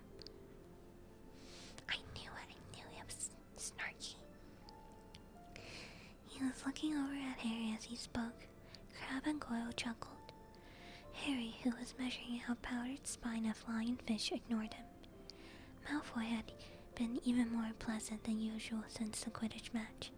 Disgusted that the Slytherins had lost, he had tried to get everyone laughing at how a wide-mouthed tree frog would be replacing Harry as Seeker next. Then he realized that nobody found this funny, and because they were all so impressed by the way Harry had managed to stay on his bucking broomstick. So Malfoy, jealous and angry, had gone back to taunting Harry about having no proper family. It was true that Harry wasn't going back to Privet Drive for Christmas. I mean, Professor McGonagall had come around the week before, making a list of students who would be staying for the holidays, and Harry had signed up at once. Harry didn't feel sorry for himself at all. This was probably the best Christmas he'd ever had. Ron and his brothers are staying too, because Mr. and Mrs. Weasley were going to Romania to visit Charlie. When they left the dungeon at the end of potions, they found a large fir tree blocking the corridor ahead. Two enormous feet sticking out at the bottom, and a loud, puffing sound told them that it was Hagrid behind it. "Hi, Hagrid, want any help?" Ron asked, sticking his head out through the branches. "Nah, I'm alright, Ron." "Would you mind moving out of the way?" came Malfoy's cold drawl from behind him. "Are you trying to earn some extra?" I forgot how often Romania's mentioned. Yeah, Charlie seems to be like their favorite child. I mean, I would be too if I knew someone who was studying dragons or Romania. I'd constantly be like, "Oh yeah, my friend. They're Romania." Wait. "Are you trying to earn some extra money, Weasley? Hoping to gatekeeper yourself when you leave Hogwarts, I suppose. That hug of Hagrid seems to have a place seems to be like a palace compared to what your family's used to." Ron dived at Malfoy just as Snape came up the steps. "Weasley!" Ron let go of the front of Malfoy's robes. He was provoked, Professor Snape said, Nagare, sticking his huge hairy face out from behind the tree. Malfoy was insulting his family. "Be that as it may, fighting is against Hogwarts rules, Hagrid," said Snape sulkily. 5 points from Gryffindor. Weasley, and be grateful. It isn't more. Move along, all of you. I hate Snape. How is he not found out by now?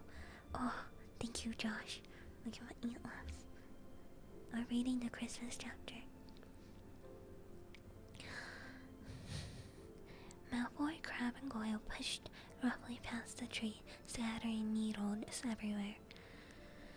"I'll get him," said Ron, grinding his teeth at Malfoy's back. "One of these days, I'll get him." "I hate them both," said Harry, Malfoy and Snape. "Come on, cheer up. It's nearly Christmas," said Hagrid. "Tell you what, come with me and to see the Great Hall and looks a treat." So the three of them followed Hagrid and his tree off to the Great Hall, where Professor McGonagall and Professor Flitwick were busy with the Christmas decorations. Hagrid. I don't know why I always read Hagrid's name like that. He's just so Hagridy. I can't help but read his name like that. Hagrid, the last tree. Put it in the far corner, would you? The hall looked spectacular. Festoons of holly and mistletoe were hung up all around the walls. Oh, that means they're gonna be kissing. And no less than 12 towering Christmas trees stood around the room, some sparkling with tiny icicles, some glittering with hundreds of candles. That's a fire hazard, children. How many days off you got left till your holidays? Hagrid asked. Just one, said Hermione. And that reminds me, Harry, Ron, we just got half an hour before lunch. We should be in the library. Oh yeah, you're right, said Ron, tearing his eyes away from Professor Fitwick, who had gotten golden bubbles blossoming out of his wand and was trailing them all over the branches of the new tree. The library, said Hagrid, following them out the hall. Just before the holidays. Bit keen, aren't ya? Oh, we're not working, Harry told him brightly. Ever since you mentioned Nicholas Flamel, we've been trying to find out who he is. You what? Hagrid looked shocked. Listen, yeah, I told ya, drop it. It's nothing to do with you, with that dog Scott and... We just want to know who Nicholas Flamel is, that's all, said Hermione. Unless you'd like to tell us and save us the trouble, Harry added. We must have been through hundreds of books already, and we can't find him anywhere. Just give us a hint. I know you've read his name somewhere. I've read his name somewhere. I'm saying nothing, said Hagrid flatly. Just have to find out ourselves then, said Ron, and they left Hagrid looking disgruntled and hurried off to the library. Honestly though, I've heard that name somewhere. Like, literally, I feel like earlier in the book they said that name. And I can't remember. Hi, Nia. Hello. They had indeed been searching books for Flamel's name ever since Hagrid had let it slip. Because how else were they going to find out what Snape was trying to steal? The trouble was, it was very hard to know where to begin, not knowing what Flamel might have done to get himself into a book. He wasn't a great wizard of the 20th century, nor the notable magical names of our time, and he was missing too from important modern magical discoveries and a study of recent developments in wait, did he come from, one of the chocolate frog cards? I feel like... Give me a second. It's gonna bother me if I can't find it. Give me a second. Where the frogs be at? Where'd they eat the chocolate frogs? Oh, they did! I found the thing! I remembered it! I knew I was from something! It says here. Okay, so he was reading the Albus Dumbledore card, and it said, currently headmaster of Hogwarts, considered by many the greatest wizard of modern times, Dumbledore is particularly famous for his defeat of the Dark Wizard Grindelwald in 1945 for the discovery of the 12 uses of dragon's blood, and his work on alchemy with his partners, Nicholas Flamel. Yeah, that's it. All it says, though. Just his partner? The gay. Okay. I don't know. Maybe he's like, I don't know. We'll see. Oh my god, I can't believe I found it. I'm so happy. I literally, I was like, dang, it sounds like something. I don't know. So I guess like he's an alchemist? Cause this is his work on alchemy with his partner. Oh, interesting. Interesting. Piecing it together. Okay, I'm not really, I still don't know. But it was just bothering me because I knew I read his name. Okay. And then, of course, there was the sheer size of the library. Tens of thousands of books, thousands of shelves, and hundreds of narrow rows. Hermione took out a list of subjects and titles she had decided to search for, while Ron strode down a row of books and started pulling them off the shelves at random. Harry wandered over to the restricted section. He'd been wondering for a while if Flamel was somewhere in there. Unfortunately, you needed a special signed note from one of the teachers to look in one of the restricted books, and he knew he'd never get one. These were books containing powerful dark magic never taught at Hogwarts. What? Never taught at Hogwarts. And only read by older students studying advanced defense against dark magics. That's so cool. Man, if I was at Hogwarts, I totally just like steal a book and I just read it all and just be like, yes, I am evil now. Anyways, besides that, hi Waffles. Everybody say hi to Waffles. What are you looking for, boy? Nothing, said Harry. Madam Pince, the librarian, brandished the feather toast at him. You'd better get out then. Go on, out. Wishing he'd been a bit quicker at thinking of some story, Harry left the library. He, Ron, and Hermione had already agreed they met her not ask Madam Pince where they could find Flamel. They were sure she'd be able to tell them, but they couldn't risk Snape hearing what they were up to. Oh, good point. They don't know who they can trust. Harry waited outside in the corridor to see if the other two had found anything, but he wasn't very hopeful. They had been looking for 2 weeks, after all, and as they only had odd moments between lessons, it wasn't surprising they found nothing. What they really needed was a long search without Madam Pince breathing down their necks. 5 minutes later, Ron and Hermione joined him, shaking their heads. They went off to lunch. You will keep looking while I'm away, won't you? Said Hermione. And send me an owl if you find anything. Oh, and you can ask your parents if they know who Flamel was, said Ron. It'd be safe to ask them. Very safe, as they're both dentists. I forgot that Hermione was like born from a Muggle family sometimes. They're just both dentists. Yeah, well, also at the same time, coincidence? I think not. Once the holiday had started, Ron and Harry were having too good a time to think about Flamel. They had the dormitory to themselves, and the common room was far emptier than usual, so they were able to get good armchairs by the fire. They sat by the hour, eating anything they could sphere with on toasting forks. Bread, English muffins, marshmallows, and plotting ways for getting Malfoy expout. Let me take a sip of water. And plotting ways of getting Malfoy expout, which were fun to talk about, even if they wouldn't work. Ron also started teaching Harry wizard chess. This was exactly like Muggle chess, except the figures were alive, which made it a lot like directing troops in battle. Ron's set was very old and battered. Like everything else he owned, it had once belonged to someone else in his family. In this case, his grandfather.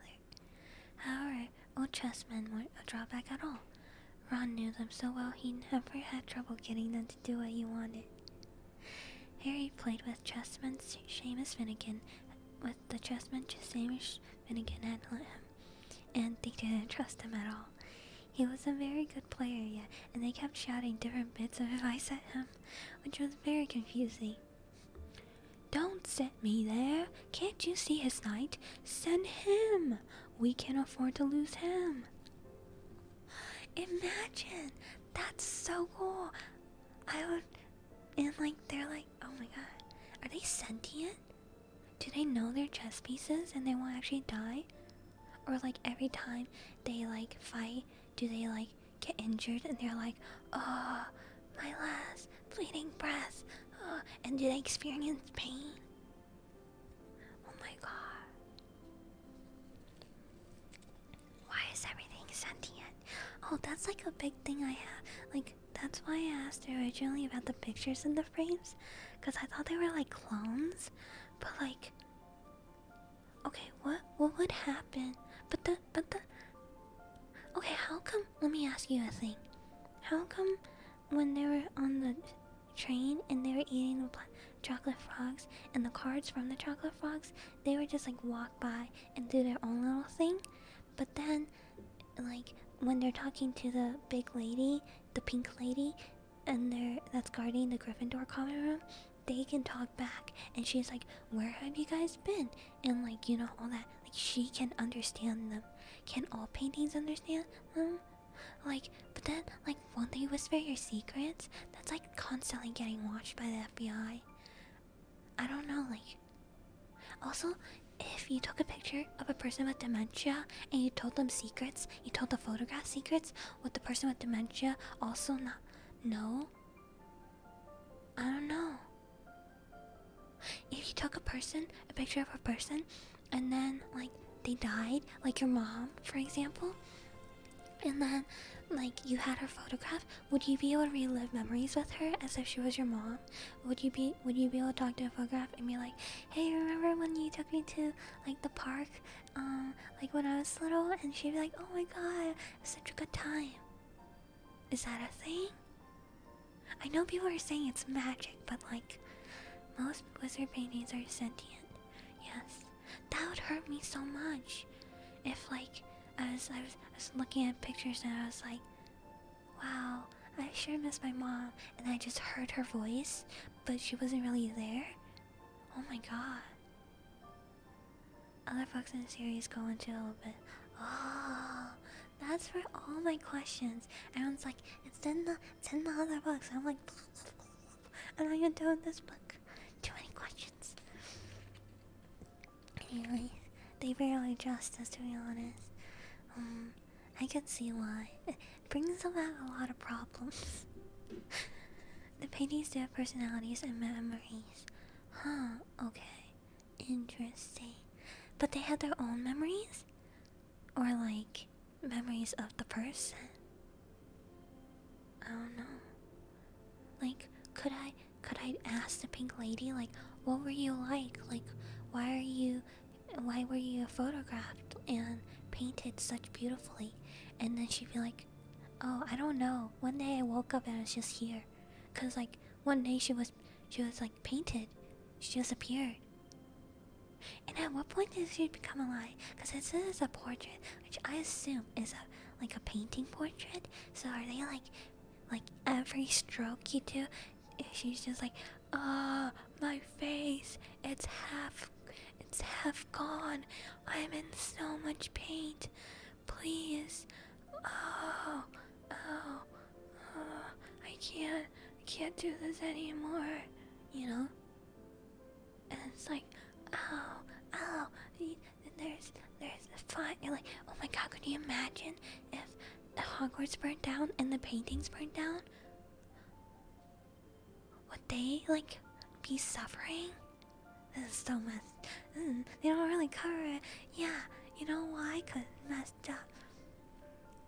This is what J.K. Rowling should be tweeting out instead of that poop thing you guys made me read. Okay, I think it's after painted they use magic.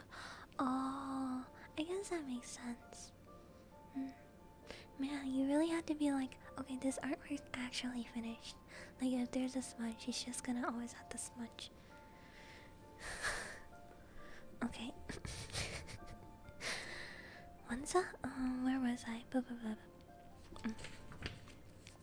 On Christmas Eve, Harry went to bed looking forward to the next day for the food and the fun, but not expecting any presents at all. When he woke early in the morning, however, the first thing he saw was a small package at the foot of his bed. Merry Christmas, said Ron sleepily as Harry scrambled out of bed to put on his bathrobe. You too, said Harry. Will you look at this? I've got some presents. What did you expect, turnips? Oh wait, I don't think he's calling Harry turnips. I think he's... Okay, let me reread that. What did you expect? Turnips?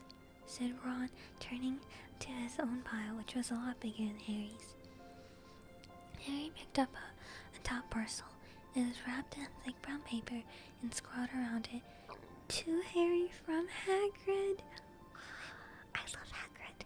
Inside was a roughly cut wooden flute. Hagrid had obviously whittled it himself. Harry blew it. It sounded a bit like an owl. A second very small parcel contained a note. We received your message and enclosed your Christmas present from Uncle Vernon and Aunt Petunia. Really? Taped to the note was a 50-pence piece. "That's friendly," said Harry. Ron was fascinated by the 50-pence. "Weird," he said. "What a shape. This is money." "You can keep it," said Harry, laughing at how pleased Ron was. "Hagrid and my aunt and uncle. So, who sent these?" "I think you know who that one's from," said Ron, turning a bit pink and pointing at a very lumpy parcel. "My mom. I told her you didn't expect any presents and..." "Oh no," he groaned. "She made you a Weasley sweater." Harry had torn open the parcel to find a thick hand-knitted sweater in emerald green and a large box of homemade fudge.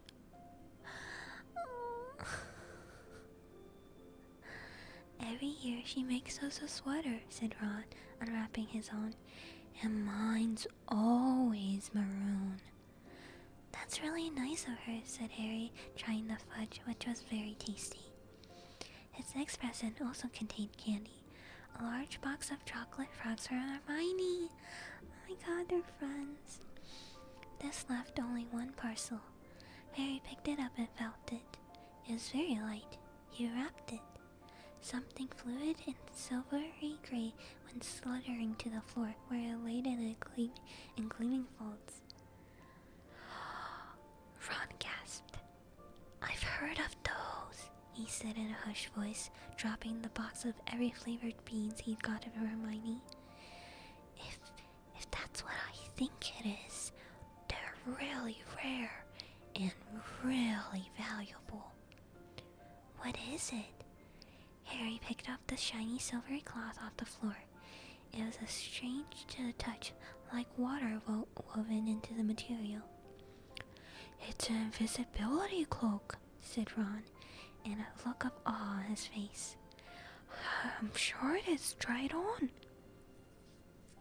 Harry threw the cloak around his shoulders, and Ron gave a yell. "It is! Look down!" Harry looked down at his feet, but they were gone. He dashed to the mirror. Sure enough, his reflection looked back at him. Just its head suspended in mid-air, his body completely invisible. He pulled the cloak over his head, and his reflection vanished completely.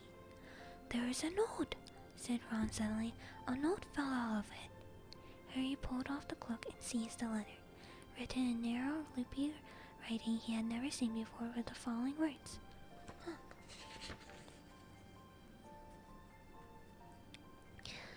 "Your father left this in my possession before he died. It is time it was returned. It is time it was returned to you. Use it well. A very Merry Christmas to you." There was no signature. Harry stared at the note. Ron was admiring the cloak. "I'd give you anything for one of these," he said. "Anything." "What's the matter?" "Nothing," said Harry. He felt very strange. Who had sent the cloak? Had it really belonged to his father? Before he could say or think anything else, the dormitory door had flung open and Fred and Greg Weasley bounded in. Harry stuffed the cloak quickly out of sight. It's an invisibility cloak. You can put it anywhere and it's out of sight. Huh? Or does it not work unless like a human's wearing it? I just figured if you like draped it over a chair, like it would just be gone. It would just be the chair. I don't know. Okay.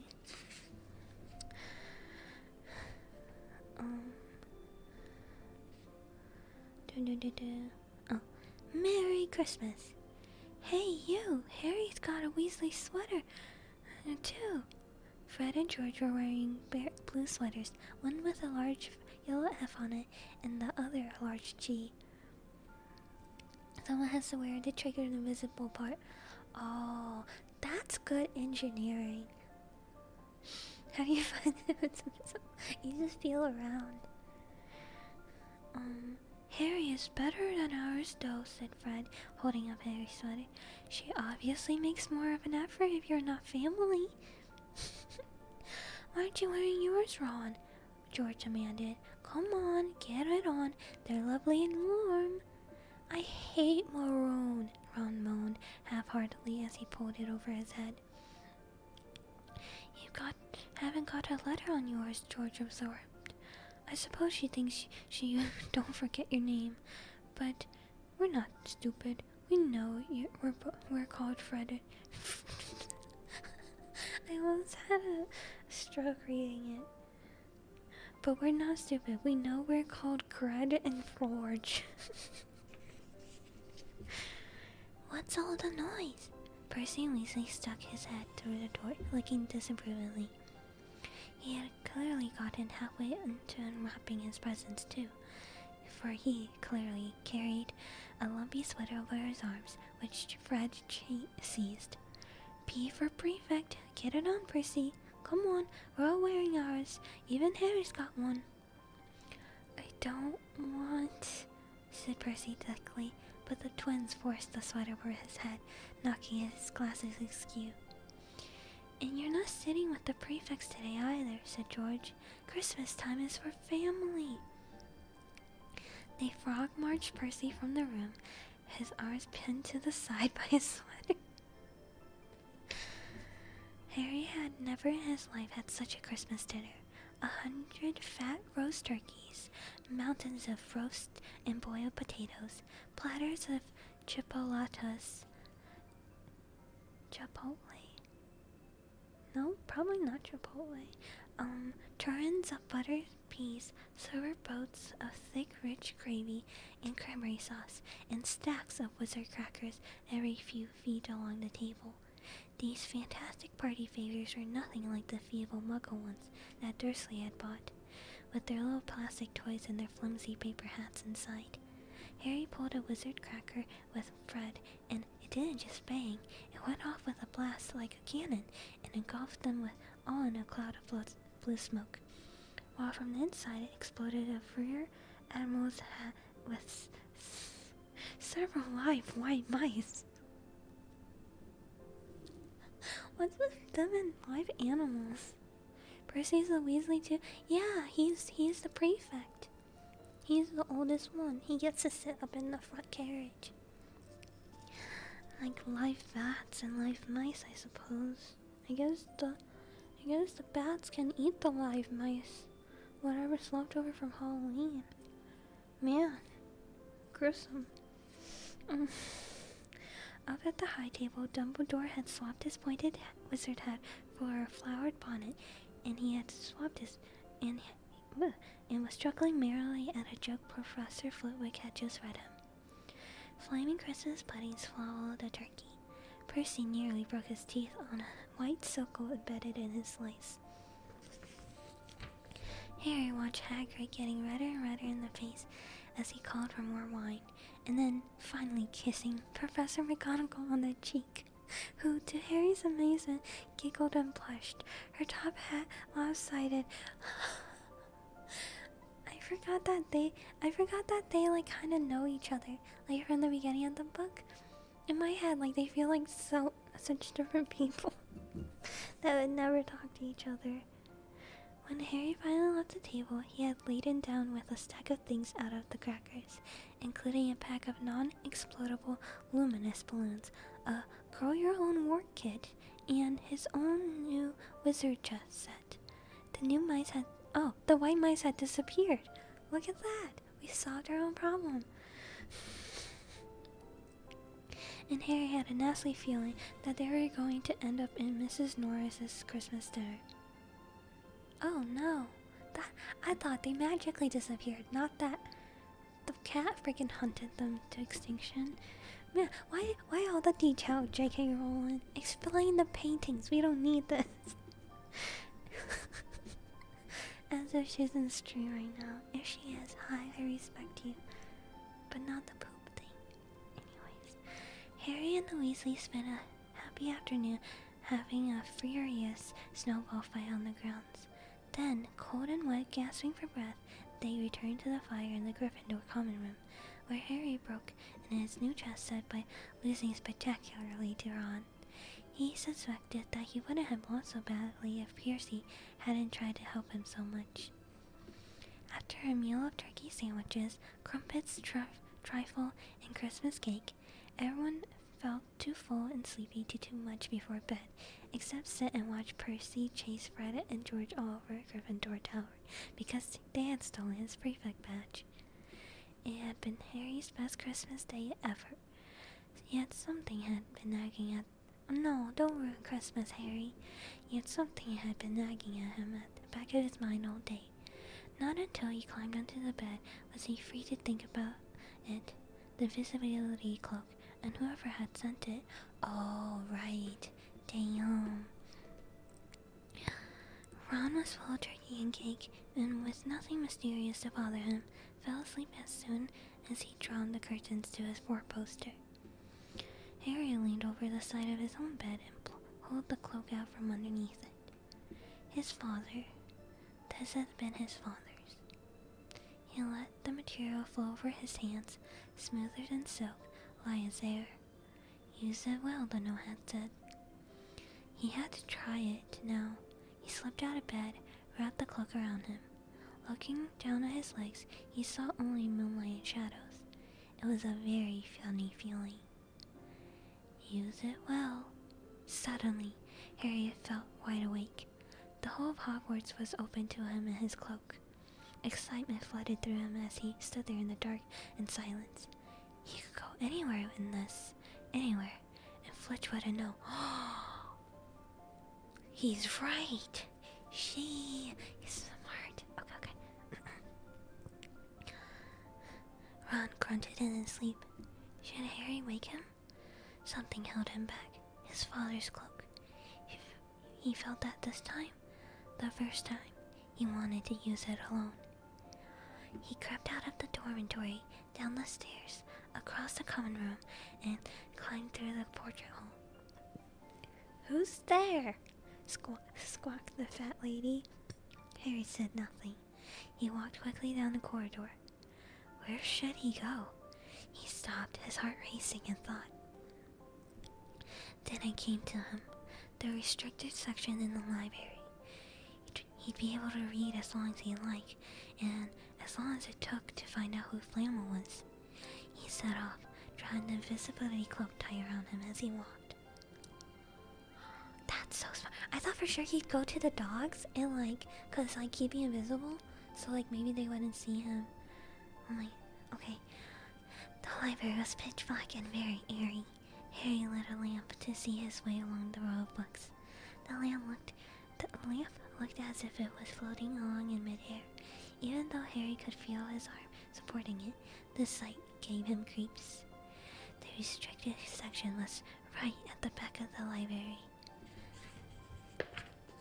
Stepping carefully over the row that separated these books from the rest of the library, he held up his lamp to read the titles.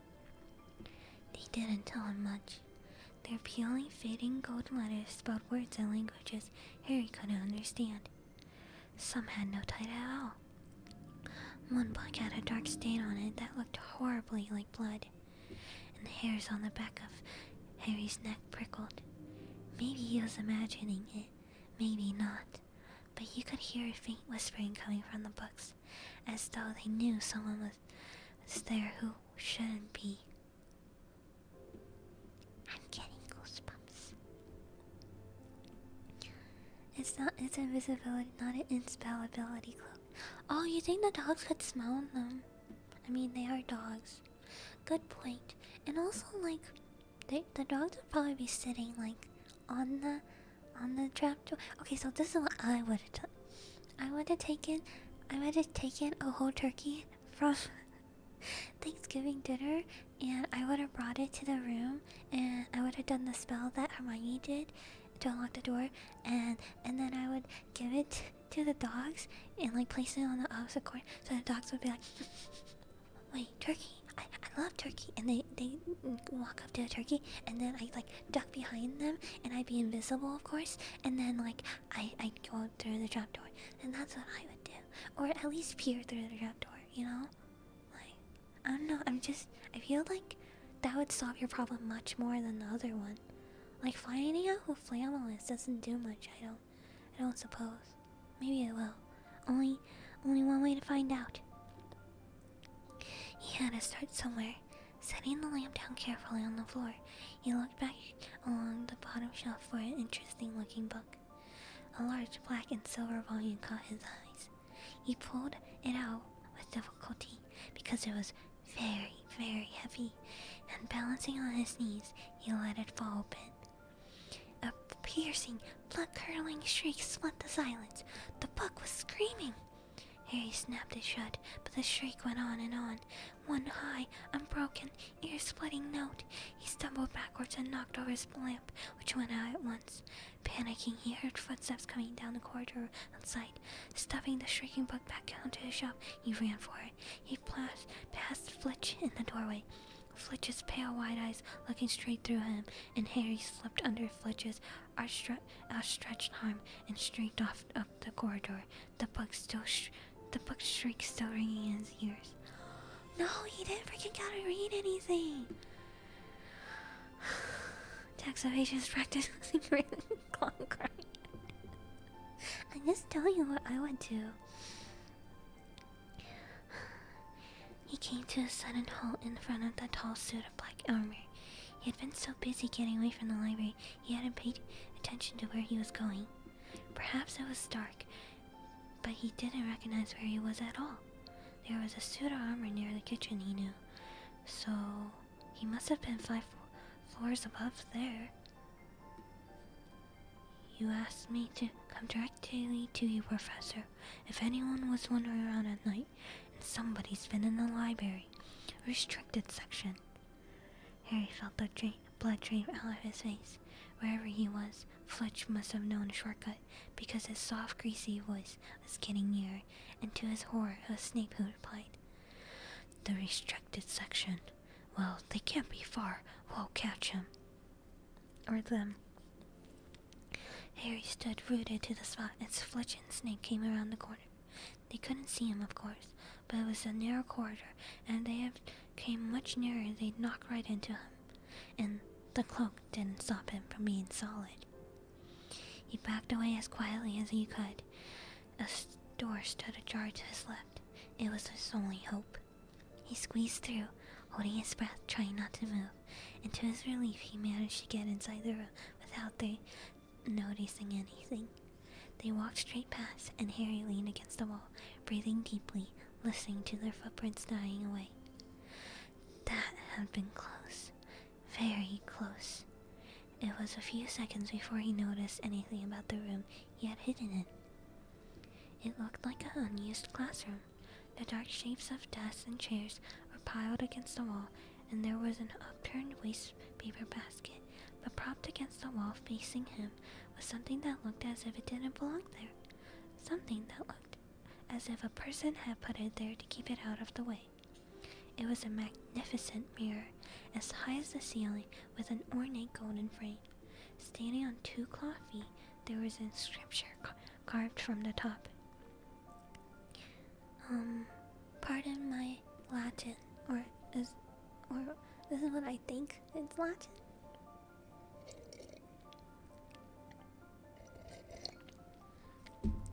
Iris stra ebru oit up kafra un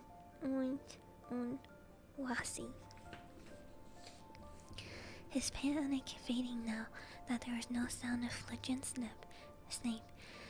Harry moved closer to the mirror, wanting to look at himself, but seeing no reflection again. He stepped in front of it. He had to clap his hands to his mouth to stop him from screaming. He whirled around. His heart was pounding far more furiously than when the book had screamed, for he had not only seen himself in the mirror, but a whole crowd of people standing right behind him. But the room was empty. Breathing fast, he turned slowly back to the mirror. There he was, reflected in it, white and scared looking, and there, reflected behind him, were at least 10 others. Harry looked over his shoulder, but still, no one was there. Or were they invisible too? Was he in fact in a room full of visible people? And was this invisible?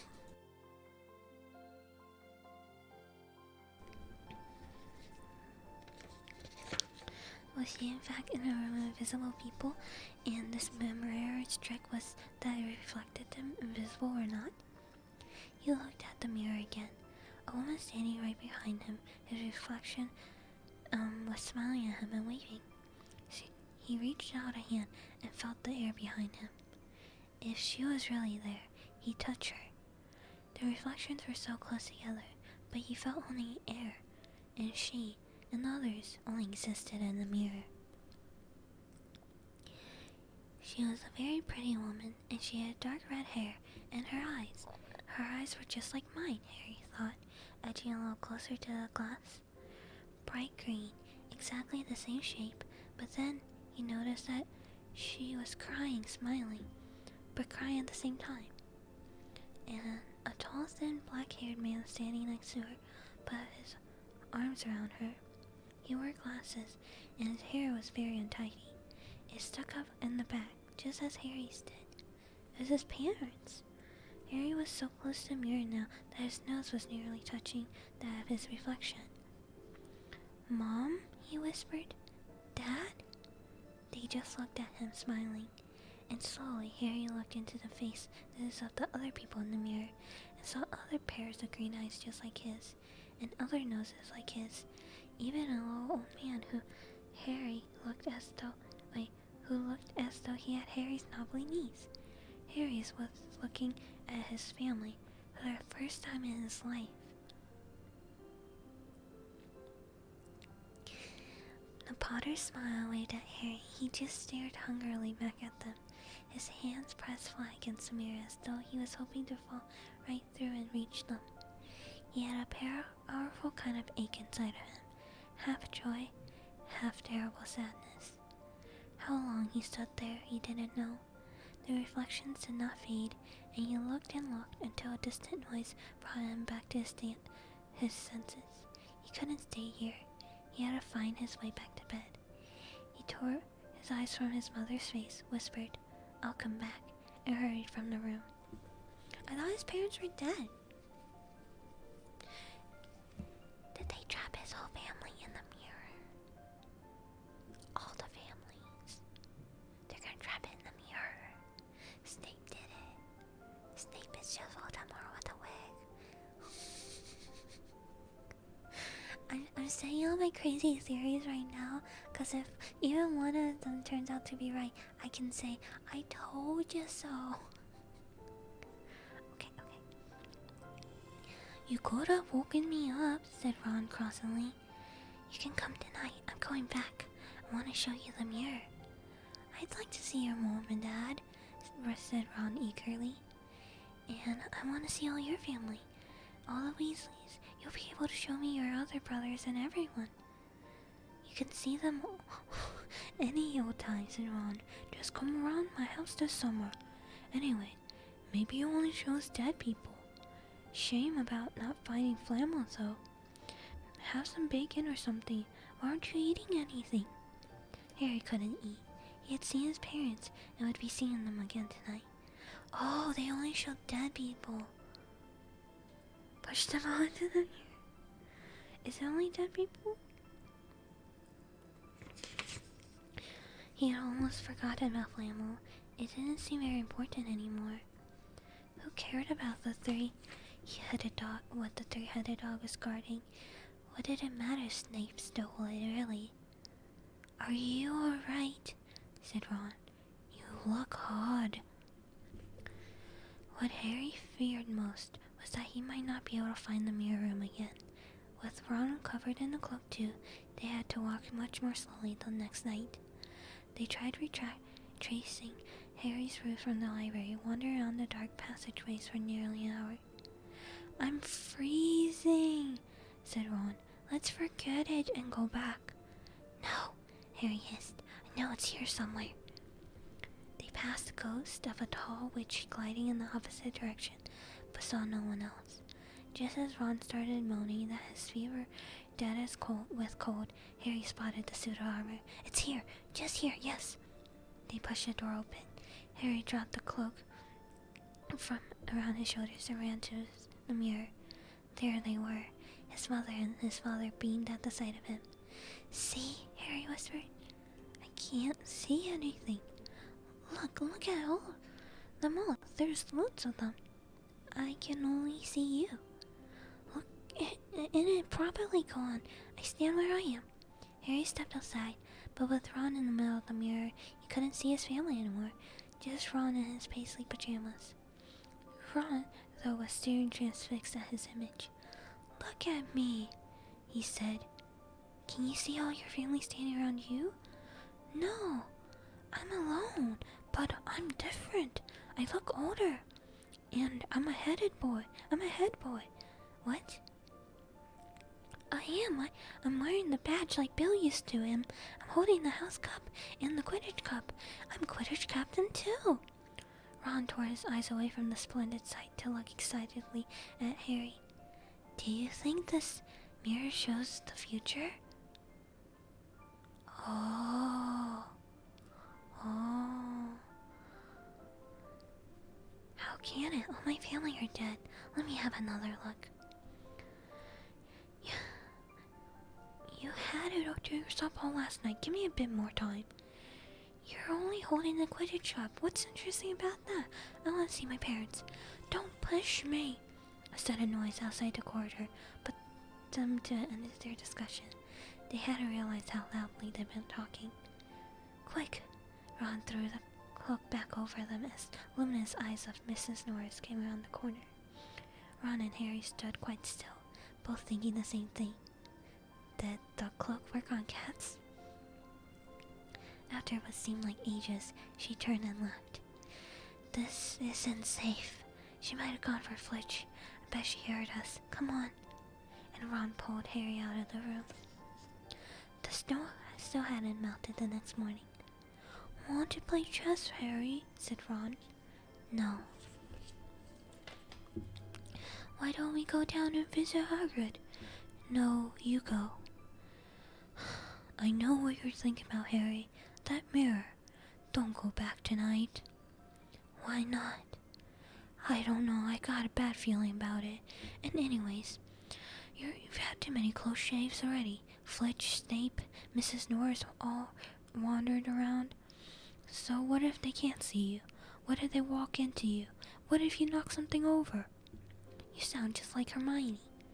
I'm sorry, Harry. Don't go. But Harry only had one thought in his head, which was to get back in front of the mirror, and Ron wasn't going to stop him. Really, it's bad. Bad choo-choo. The third night, he found his way more quickly than before. He was walking so fast he knew he was making more noise than was wise, but he didn't meet anyone. And there was his mother and father smiling at him again, and one of his grandfathers nodding happily. Harry sank down to sit in front of the mirror, on the floor in front of the mirror. There was nothing to stop him from staying there all night with his family. Nothing at all. Except... So, back at it again, Harry. Harry felt as though his inside had turned to ice. He looked behind him. Sitting on one of the desks by the wall was none other than Albus Dumbledore. Ooh, he better be in mad trouble. Harry must have walked straight past him, so desperate to get to the mirror he hadn't noticed. I didn't see you, sir.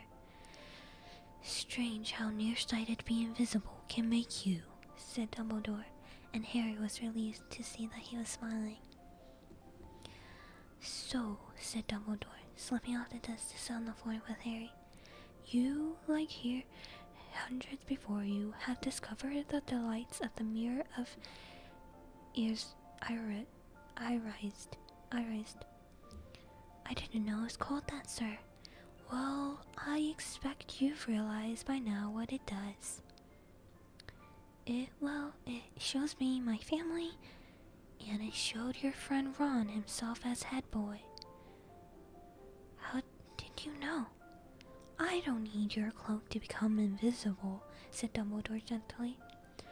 Now, can you think of what the Mirror of Ezred erased? I'm gonna say erased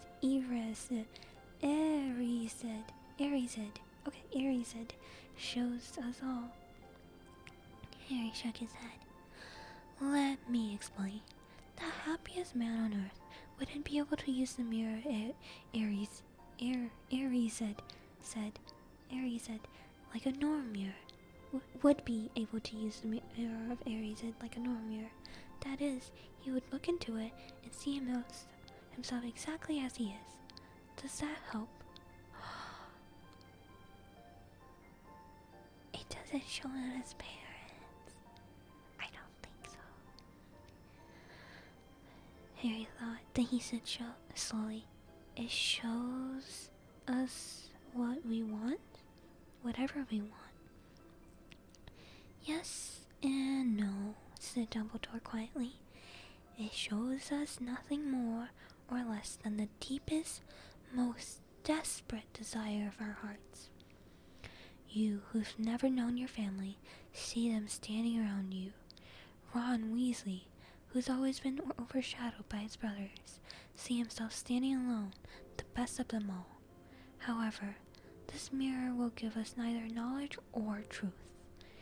Or men have wasted away before it, entranced by what they have seen, and been driven mad, not knowing if it shows what is real or even possible. The mirror will be moved to a new home tomorrow, Harry.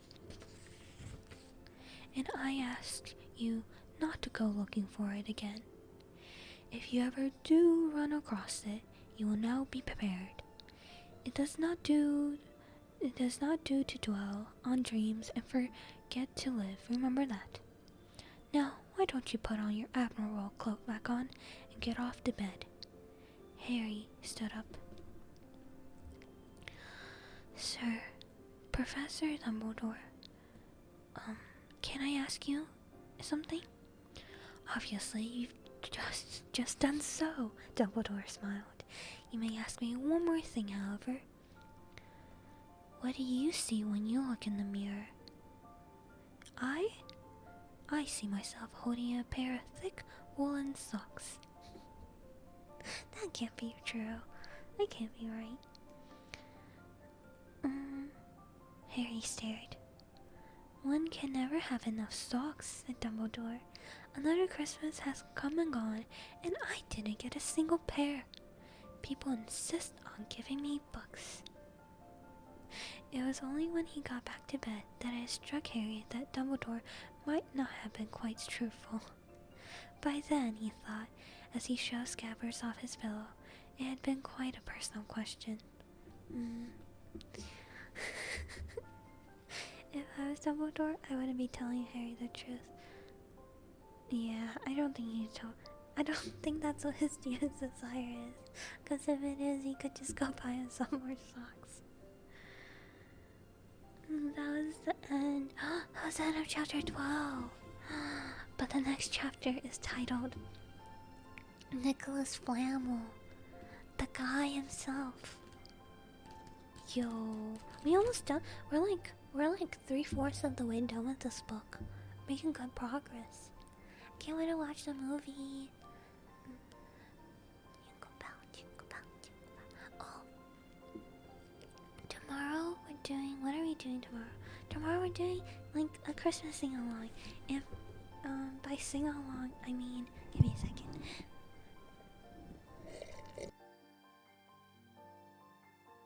I mean, like, I'll play the song really loudly and I'll sing along to it because I refuse to do karaoke. But no way, we're only like halfway through the movie. Really now? No, we're on here. Let me check for you. We're on page 214. We just finished it, and there's 309, so we only have like 100 more pages to go. I thought the book was longer than this. I don't know. seems pretty short. Maybe as a kid, like holding such a big book in your hand, you're like, damn, that's long.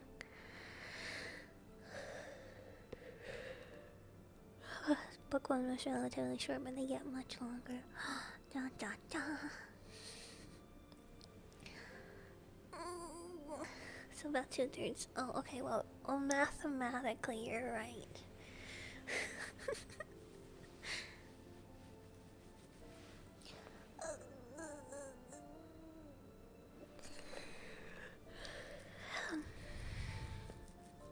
Dummy sick books. Yo, what she Dova Thursday? Happy Wednesday, guys. It's Wednesday, my dudes. I do think book 1 was very contained book, and things happen in chapters that resolve in the same chapter. It gets more complex in the following books. Oh, I can see that, cause J.K. Rowling probably didn't think it was gonna be like a whole like series, or maybe she did. I don't know, but like I kind of like how simple it is. So far, I like it. I have a lot of theories, but yeah, I honestly don't know why they're like hung up on the Nicholas Flamel like mystery case. It feels like, so what? Like I know who he is. He's just like an alchemist who talks to Dumbledore, but like I don't know. There's more to it. She didn't expect a success. That's why she added so many addendums. Like, didn't she? I read somewhere that Hermione is like canonically like black, like, but like and some people were like wizards with like wheelchairs, but she added all that like afterwards. What happens if I go to vom.ngo? Like, what happens?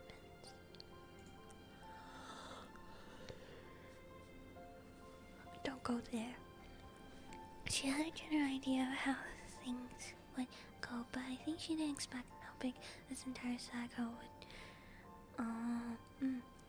And like, there's literally like so much like branches. They made an entire other series of like the Fantastical Beast. You get scammed if you go there. Yeah. It's like, what terms should I ban to stop them from showing up? I mean, I could kind of ban like the lewd emotes, like the not for 18 and the like wait, and the you know, like that wait, how do I do both? What is it, my sweaty? Which one's sweaty? Oh, I can't do both. Oh man, I'll just try everything. Hello.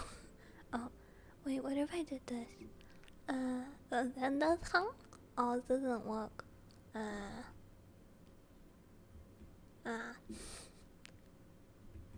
Anyways. Wait, why am I angry? Oh, because I clicked it. Oh my god, I have to backtrack all these. Okay, or I can just do this. Okay. Streamer recommends. Oh, I guess. But then you guys can't type streamer recommends. Instant ban. Moggy would be gone out of here. We'll figure it out. We read, what's the last chapter? 17. Oh, maybe we'll read like another 3 chapters. And then maybe 12, 13, 14, 15, 16, 17. Yeah, maybe like another 2 days, and then we go watch a movie. I'll wheel out the projector, or like wheel out the, what are those like blocky black things called? VCRs? Yeah, I'll wheel out my Harry Potter VCR. I'll have a substitute date. I think they're working around simple filtering by just having the links be there. I know, it's so clever. Like, damn. One time Ed Sheeran was in chat. Would you believe it or not? I was like, damn, anyone can be anyone on the internet.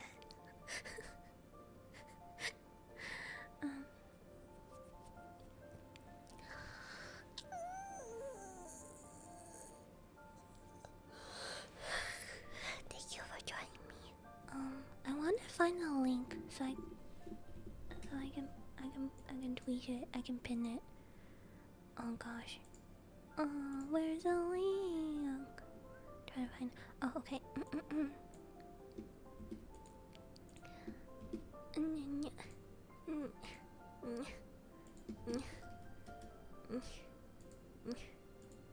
Okay, the pin link is to the voice pack for the Christmas season, and I totally forgot. Like, we had a debut voice pack, and not once did I like advertise it on stream, and I feel really bad because I thought I didn't know we were supposed to, and and yeah, I literally didn't tell anyone. I just expected that people would know and like follow the main PRISM account. Like, I didn't even tell you guys, like, other than on debut day. I think I mentioned it, but yeah. so this is me saying, hey guys, bringing this to your attention. Why are we whispering? I don't know. I just don't want to get in trouble. Here, let me indulge me for a moment while I bring out my teleprompter sales pitch. At the following link, you can check out our booth.pm Prison Project Prism Christmas voice pack of 2021. Yes, this year exclusively. We recorded sound packs for this year, not duplicates, nothing like that. And for the low price of $9.99, you can get a Christmas voice pack by any of the Prism agents, such as Aoi, Iku, Meno, Luto, Rita, Shiki, Yura, Pina, Non, Naki, Sumi, that's me, and Sara. Wonderful. And with each of the pack, it includes 3 very exclusive voice messages. One where I ask you out on a date, and one where I give you a very sweet Christmas present. That one's my favorite. Honestly, I started blushing really hard recording these, so I hope you all indulge yourselves. And enjoy a Christmas party together. Oh my god, that one is so cheesy. I hope you enjoy it if you got in it.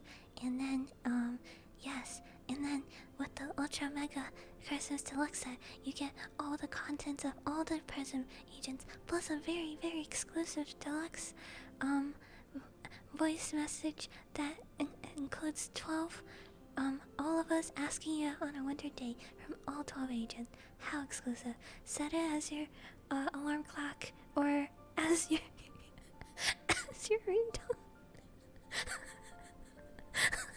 I don't know about the ringtone thing. I don't know. I feel like that's too much. Like, your mom calls you and it's just me like, hey, you wanna come on a date with me? Yes. I'll give you a quick snippet of all the voice packs by trying to summarize them. Okay, so the winter date thing, I think I invite you to go ice skating, cause I've always wanted to go ice skating before.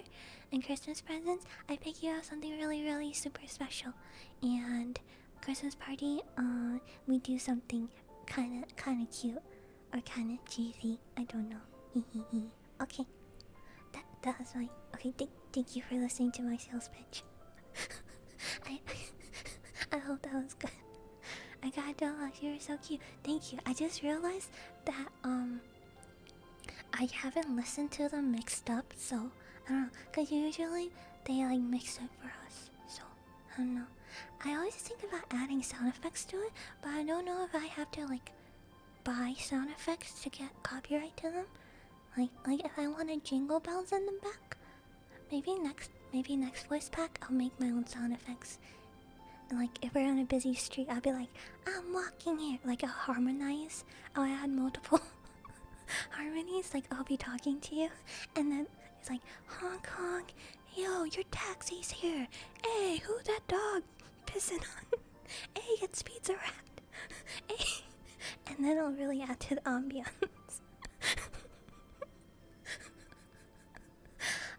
But yeah, this one does not have the ambiance, unfortunately. And it's too late for the New Year's one, so next holiday. That'd be amazing. Please do that. Oh, I should have one where, like, in one of them is just me trying to lull you to sleep. It's like you're feeling very sleepy. I've always wanted to like hypnotize. I've always wanted to hypnotize people, but I think not a lot of people trust me. Cause you have to like lay down like very still, and I think naked. I don't know. In a YouTube video I saw where like this guy was teaching you how to like hypnotize people. He was like it was like his friend, and like she was like kind of naked, and she was like laying on his bed, and she was like, you had to like make them like very persuasive, like they have to be very like willing to be persuaded. I think it was on YouTube. I don't know, but I just remember as a kid I was like, how cool would it be if I could just hypnotize people? Hypnotizing doesn't require being naked, but I feel like it adds to the trust level, you know? I'm pretty sure that's something that couldn't have been on any other videos. No, I swear, it was just like Stream Magician, and he was like, oh, you know what? As a kid, I probably clicked on that because I'm like, oh heck yeah, I can't wait to like bully my friends at school and make them like fart and stuff, whatever. And then other people probably clicked on the video because there was a naked lady. Nah, I understand that now. Anyway, thanks for watching. Read a bit of Harry Potter and for not spoiling any of it in chat. And also, thanks for just I don't know. I love reacting to the book with you guys because you guys seem to know a lot about it. So I'm always like, tell me what's up with that guy. And you guys probably like, I don't know what's up with that guy. I can't tell you. Lips sealed. You know. Anyway, tomorrow at 11 we'll be doing Jingle Bells and other Christmas songs. I literally cannot think of a single Christmas song in my head. Was someone by Mariah Carey? I don't know. I haven't even like found a list of Christmas songs. I'm literally just gonna play on Spotify and sing it really loudly and drink cocoa. So yes, I hope you will bring your hot cocoa as well, and we can just I don't know. I was like, maybe you could sing along with me, but it's like, what if like you're on a public bus and you're just like belting out? I mean, you know what? You do you. Anyways, this is a really long goodbye. All I want for Christmas is you. Yeah, that one. I love that one. Okay. Yeah. Oh, I'll probably put the waiting room up tonight, and if you guys have any like special requests, please do type them in the Twitter reply. Okay, anyways, Oyasumi. I'll see you all very soon, as in tomorrow at 11 CST. Yeah, bye-bye. Thank you.